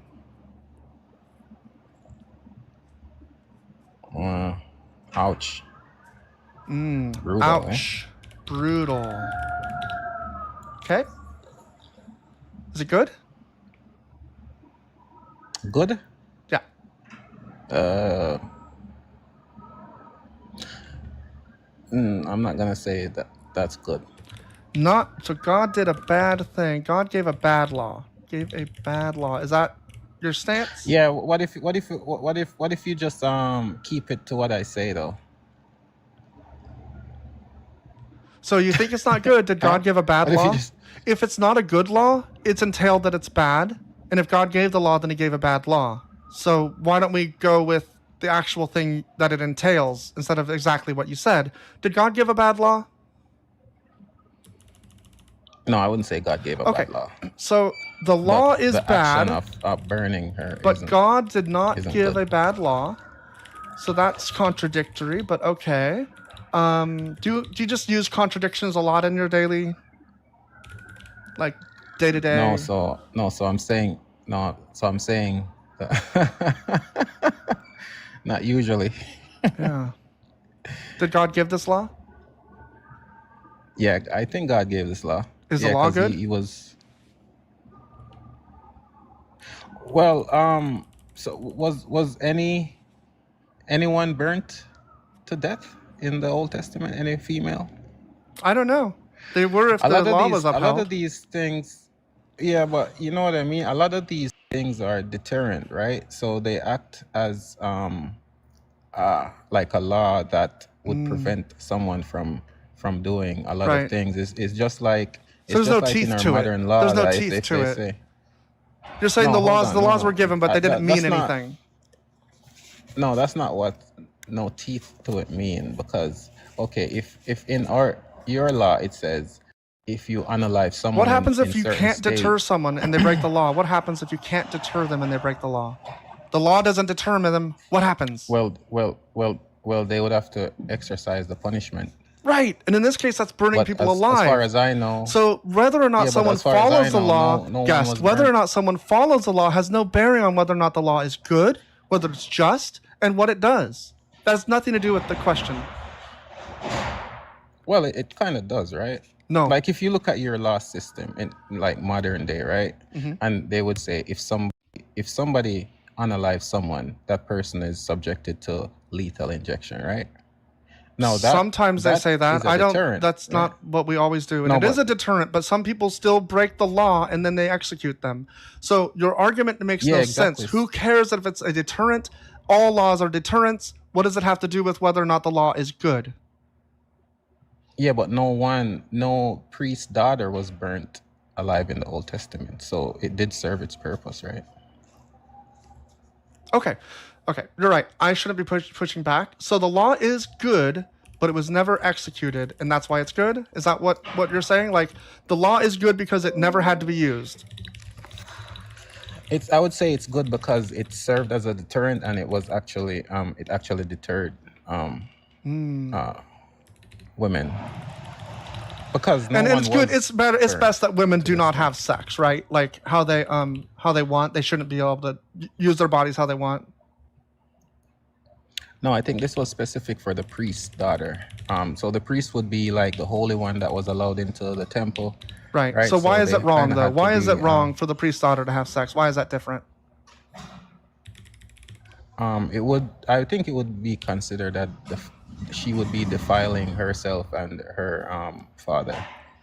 Do you think that if something's not in the Bible, it didn't happen, or do you have proof that no woman was burned alive through this law? If it's not in the Bible, it didn't happen. No, not at all. Like, but if something of that magnitude would have happened, it would have, because the Bible doesn't shy away from Doesn't shy away. certain atrocities, right? It does So not. I think it would, if any priest daughter was burnt, I think the Bible would have mentioned it, you know. Okay, what do you think about Numbers 15, 32 through 36? Our next question in a rapid fire quiz. Penalty for violating the Sabbath. When the Israelites were in the wilderness, they found a man gathering sticks on the Sabbath. Oh no. Those who found him gathering sticks brought him to Moses, Aaron, and the whole congregation. They put him in custody because it was not clear what should be done to him. Then the Lord said to Moses, "The man shall be put to death. All the congregation shall stone him outside the camp." The whole congregation brought him outside the camp and stoned him to death, just as the Lord had commanded Moses. Was this good?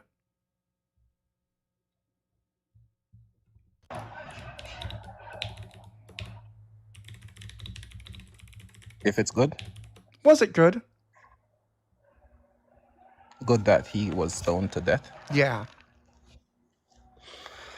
Uh, For picking up sticks, was that good that they breaking didn't the know what to law. do, and God said, "Here's the objective moral thing: murder him or kill him because he picked up sticks." Can't do that. Broke the law. Yeah, he broke the law. He broke the Sabbath day. So It's punishment listen. worthy of death. So the thing. Hey, Or a you guys crime love to worthy stick of to the death. Old Testament, eh? Sorry? You guys love the Old Testament. You love the Old Testament, eh? Do you not love your God? Yeah, but I'm saying Why don't it's you like love his you words? kind of Why don't you love his laws? you only stick to the Old Testament. How about you go to the New Testament and highlight some of the good things? You have The good nothing to things say on them. this. You have nothing to say on this. Was it just? No, I already said he broke the law. So I mean, He listen, broke the law. if you're willing It to was break the law, deserved. right? Yeah. In No matter what the law in is, any right? society. No matter what the No, law but I'm is, you saying deserve in it. any deserve what? I mean, Death? hold on, listen. If you break the law and there was a punishment attached to that crime, It's you your have to fault. be willing to suffer the consequence. I Right. mean, if I go out now and I unalive somebody, I have to be willing to say, okay, if the boy them come to my house and take me in custody, I Yeah. did commit the offense. And if you Isn't that reasonable? are driving your car, should be shot in the face. What do you think? Say what? Okay, so in 1 Timothy 2:11 through 14, in the New Testament, right? Your favorite. Let a woman learn in silence with full submission. I do not permit a woman to teach or to have authority over a man. She is to keep silent. For Adam was formed first, then Eve, and Adam was not deceived, but the woman was deceived and became a transgressor. Just blatant misogyny, just nothing good about this at all. What do you think about it?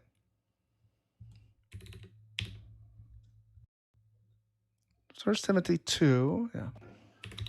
Hold on.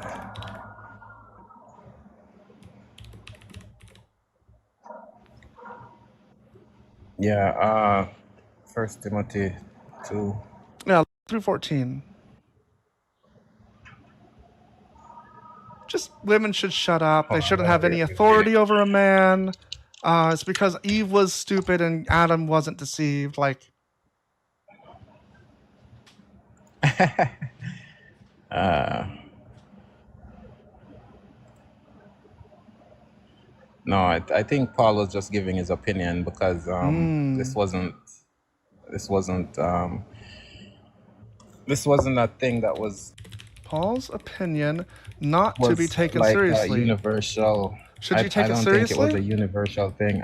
I think he was giving his opinion on that specific Why is it in God's church, word? Why is it in not God's as word? Why is it in God's word? Is the Bible God's word? yeah. Is it divinely inspired? Yeah, no. So I'm saying it's what was going on in that church at that time. It was only for that church at that time.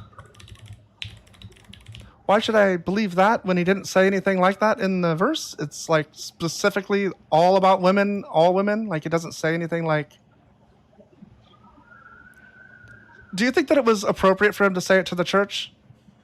Even if it's strictly for that church, do you think that that church, women should be quiet and not have authority over a man? Yeah. I mean, if you have a church that's making a mockery out of God, then I think you have to put certain The rules down, church right? was Like it's making not a it shouldn't. mockery of God, and so we had to put women in place. And so Paul put women in their place. Hold on, Let's let me move read on. verse 8. Hold on, but I feel like you're not getting the full context of these scriptures. The You're context. isolating I feel like you're isolating We are isolating them because your God is individual awful. verses, but you're First of not all, then, I reading the urge that entire supplications, scripture. prayers, intercessions, and all this is going to do is make you look worse. You understand that, right? Every time a Christian complains about context, all it does is show how you're wrong. So we'll find out how you're wrong through the context. First of all, then, I urge that supplications, prayers, intercessions, and thanksgivings be made for everyone, for kings and all who are in high positions, so they may lead a quiet and peaceable life in all godliness and dignity. That's interesting. So you should make prayers for everyone, kings and everyone in high positions. A nice way to think about authority. This is right and acceptable before God, our Savior, who desires everyone to be saved, to come to the knowledge of the truth. For there is one God, there is also one mediator between God and humankind, Christ Jesus himself, human, who gave himself a ransom for all. This was attested at the right time. So this is just for this church, right? The things Paul's saying here has nothing to do with your faith today, right? Yeah, it does. It does. How so? Well, now he's addressing everyone in Christ. This is for everyone. Okay. So far we're for everyone. But for this, I was appointed a herald and an apostle. I am telling the truth. I am not lying. It's really convincing when people say those kinds of things, isn't it? A teacher of the Gentiles in faith and truth. I desire then that in every place the men should pray, lifting up holy hands without anger or argument. Also that the women should dress themselves in moderate clothing, with reverence and self-control, not with their hair braided with gold, pearls, or expensive clothes, but with good works, as is proper for women who profess reverence for God. So is this for the church or for everyone? This is for everyone. Right. So he's telling women how they should dress, right? No braided hair, no gold, pearls, or expensive clothes. Yeah, but but he's where telling it doesn't say how everyone, men should but dress, this was right? happening. No, but he's addressing everyone, but at the same time he's addressing this church. Oh, what the fuck does that have to do with anything? If it's for everyone and also just for the has church, it means everything. it's for everyone. The church doesn't matter. Yeah, no, they were actually doing this in this church, right? Right, Like the women okay. weren't dressing. So they were doing this in the modestly, and church, they were- and so Paul was laying down the law for everyone. Is that correct? Right, Right. by addressing this church. Right. And so when he says, let a woman learn in silence with full submission, this was because the church was not doing the right thing, but the right thing is for everyone to do this, correct? Right. Right. So you're just like a piece of shit. Who is? You. Do you understand what I'm saying? Yeah. Should women be allowed to teach or have authority over a man? No, women shouldn't have authority over men in the church, but women should. Doesn't say that. Women can preach. I mean, I wouldn't. Why do you think Also, that? so this is the thing, Why right? do you think that? What, that a woman can teach? Yeah. Because women taught in the Bible all the time, right? Interesting. But Paul doesn't I permit mean, it. it But was Paul doesn't Timothy's permit grandmother. it. It But was Paul doesn't permit it. So No, why do but you it- think that it's okay?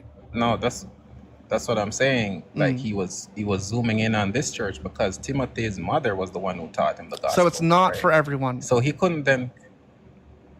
You're not understanding what I'm saying. So Yeah, he's because you keep using contradicting this. yourself. Hold on. It's he's not my using fault, this, guest, what was that going you're on in this church to incomprehensible. address- All right, if you listen, maybe you'll understand. So Maybe. this was actually going on in that church, but he's using this as an example to show how women should behave Yes. in the church, I- right? When did I say that was not the case? It's just misogyny. What? Controlling women, misogyny? men having authority over women is misogyny. Do you agree or disagree? So men don't have. Should men authority over have women? authority over women, or is that misogynist? What do you think? What do you mean by authority? The ability to tell women what to do. And other people, I suppose. Should women be allowed to Not tell a man? Should a really. woman be allowed to tell a man what to do? If she's correct, yeah, for sure. Like, I mean, why not? What? Because Paul says not to. It's literally what Paul says. That's why not. I don't No, he understand was. your position when your book says Do you one mean thing, outside you of have the a different church or position. inside of the church? Does it matter to you? Yeah, he's talking about the church. So, But why does it like, matter? are you talking about It's everyday life? misogynist either way. That's the fucking point, you numbskull. All right, have a good one.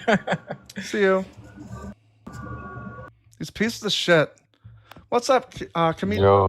I can't remember if you pronounce the CH. Chimito. Chimito, thank you. I know I Chimito. get it wrong every time. Yeah, Chimito. Chimito, thank you Nah, very you're much. good. You're good. You're good. What's up? What's up, Sarah? Oh, not much. Just doing rapid fire Bible quiz. I know you. You know your podcast. It's pretty chill. I think we can have a discussion. Sure. Right? We can love each other. Right? Respect one another. Right? Well, I mean, that depends on your views. I don't respect people with really abhorrent views. But why not? Why can't we have love and be, even if we disagree with each Do you other? respect We Nazis? disagree. Do you respect Nazis? I don't respect them like their ideology. Like I'm not going to Do you respect condone them it, as but people? You think that they deserve to be able to spread their ideology, or what? What do you think about that? so I believe they're given a chance to repent, like all of us, turn from evil, because we've all done evil, whether we like it or not, whether you want to admit it or not. So do you remember the topic that Um, we were on before you tried to pivot away because you're yeah, cooked? yeah. I was gonna say pull up Mark. No. The 3, thing we 1 were through just 6. discussing.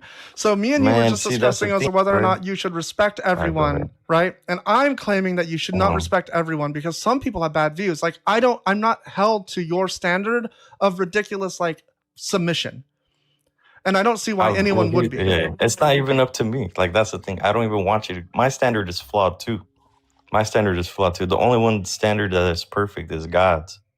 He is good, and he knows what is good and evil. Okay. When we do that, right? Look at the world that it is in. Look at the states, right? Look at, even though we have a bunch of technology, we've gotten a lot smarter. We have a lot of intelligence, right? Wiser. Look at, we're still killing people. Look at, there's still famine.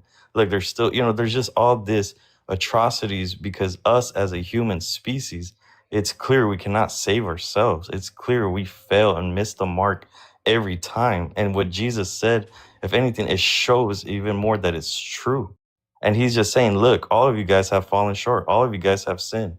We've all missed the mark in one way or another. We all sin differently. Maybe we struggle with a sin differently than another. But this is the thing. I don't If sin. us breaking the law, right? It's basically, even one breaking of the law is breaking the whole law. If we were good, we would never mess up. We would never sin. We would never do evil. But this is why Jesus Christ came into the world and full of sinners. Even though his own people rejected him, the government, right, didn't like him, because when it came to the truth, he spoke the truth and lived the truth and was the truth. And he was telling everyone, look, it's through me. And he took our mess, our yuck, our evil on that cross. And he says, look, if you believe in me, that I died for you, right? And I rose again on the third day, I will save you. It's a free gift of life. Your God's And he's a monster. Your God is a monster. He's not a monster. He's God, bro. He's You're God, in a cult, bro. and your brain we're is the mush. monsters, bro. No, bro, we're the you monsters, need to. bro. You need to really think about Bro, this. we're the monsters. Please bro. stop saying Bro, we're the you're- monsters. Please stop saying we're the monsters. we're the Please monsters, stop bro. saying that. We are not the monsters. Sure, we are, whatever. But like, your God doesn't exist, regardless. But the My people God that are the worst monsters are the Christians. exists, The ones that follow your come God are on, the man. worst monsters. Why are we the worst monsters? Josh is a monster. We're all That in is the same confirmed, boat. actually. We're all in the same boat. No, So you we're not all in calling the me same more of a boat. monster isn't gonna help you in the boat that you're in with me. No. Yes, it is. How about Sarah, no? How about no? We're I not like in the the same shark. boat. I We are love your not in the shark. same boat. We're not We're in the same boat. No. We are. Okay, what's your solution? I want to hear, what do you think as far as what mankind needs? What's your solution? Tell me. What are you gonna do? What can you do for us? Tell me. Oh, we need Tell to me. I want to hear dismantle. this. We need to dismantle capitalism hierarchies and try to Okay. not submit to authority so quickly. Your So, like, solution is communism? to submit. It Yes, your fails. solution Communism is. fails. Yeah, that's wonderful. Your solution. My live's been restricted. That's awesome. Your solution is to submit to lives been restricted for bullying. Your solution is to submit to authority without any thinking. That's your solution. That's why we're No, in this it's not mess. without no thinking. It's that we realize it's a spiritual war. We realize flesh and blood ain't our enemy. We realize that there's spiritual wickedness. There's an evil one, right? The adversary, Satan, that has clouded So, the like, you minds, don't has have blinded the anything to minds. offer, do you? You have the you have the I stories. have a lot to offer. You have I the have to let you stories. know. No, you have the I have stories. done not I've stories, heard the the truth. stories. You don't need to tell me the stories. You have I'm not nothing to offer. It's just like Christianity. All you have are stories. I gave you a way out of this. I told you the problems with your take, with your fucking book. And your thing is just like, well, if you would just look at the spiritual warfare and believe imaginary things, your whole view would change.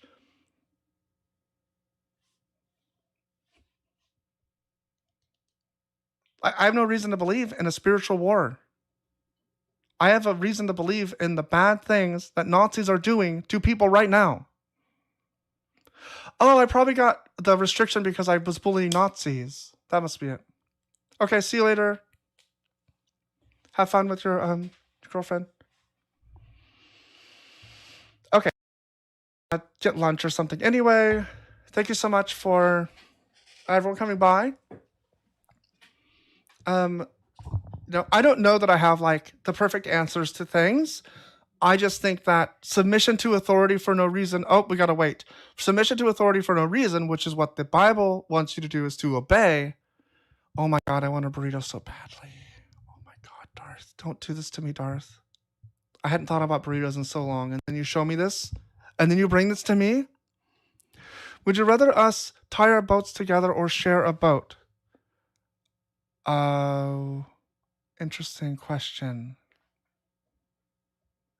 Tie together? I'm not really sure that we can share a boat because we have such different opinions. I'm not really sure I understand the question. You don't obey God. You obey your mind. You have no idea what... J-Rap, don't with the burrito. Everyone's a burrito emojiing me. I think it's a hate crime. It was a play on his "We're in the same boat." Oh, just had a breakfast burrito from Sonic. That sounds really good. There's a place near here called Kiosco. Oh, El Kiosco, right?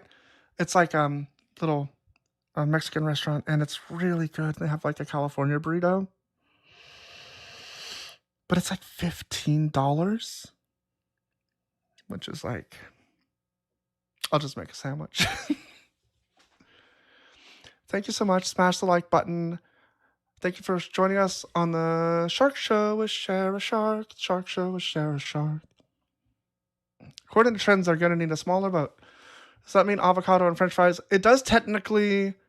I don't remember if they actually put avocado in it, because a lot of people forget, or french fries, I'm sorry. A lot of places forget that it's those two things, and they just put avocado in. They think that's California. That's not. You need the french fries too.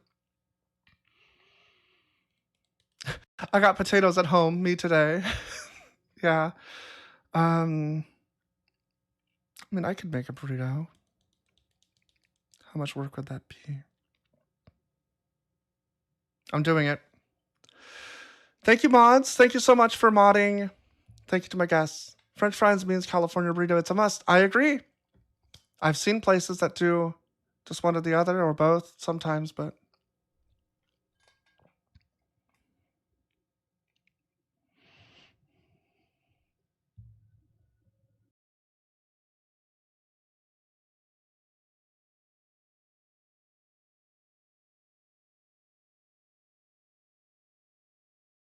into like many places.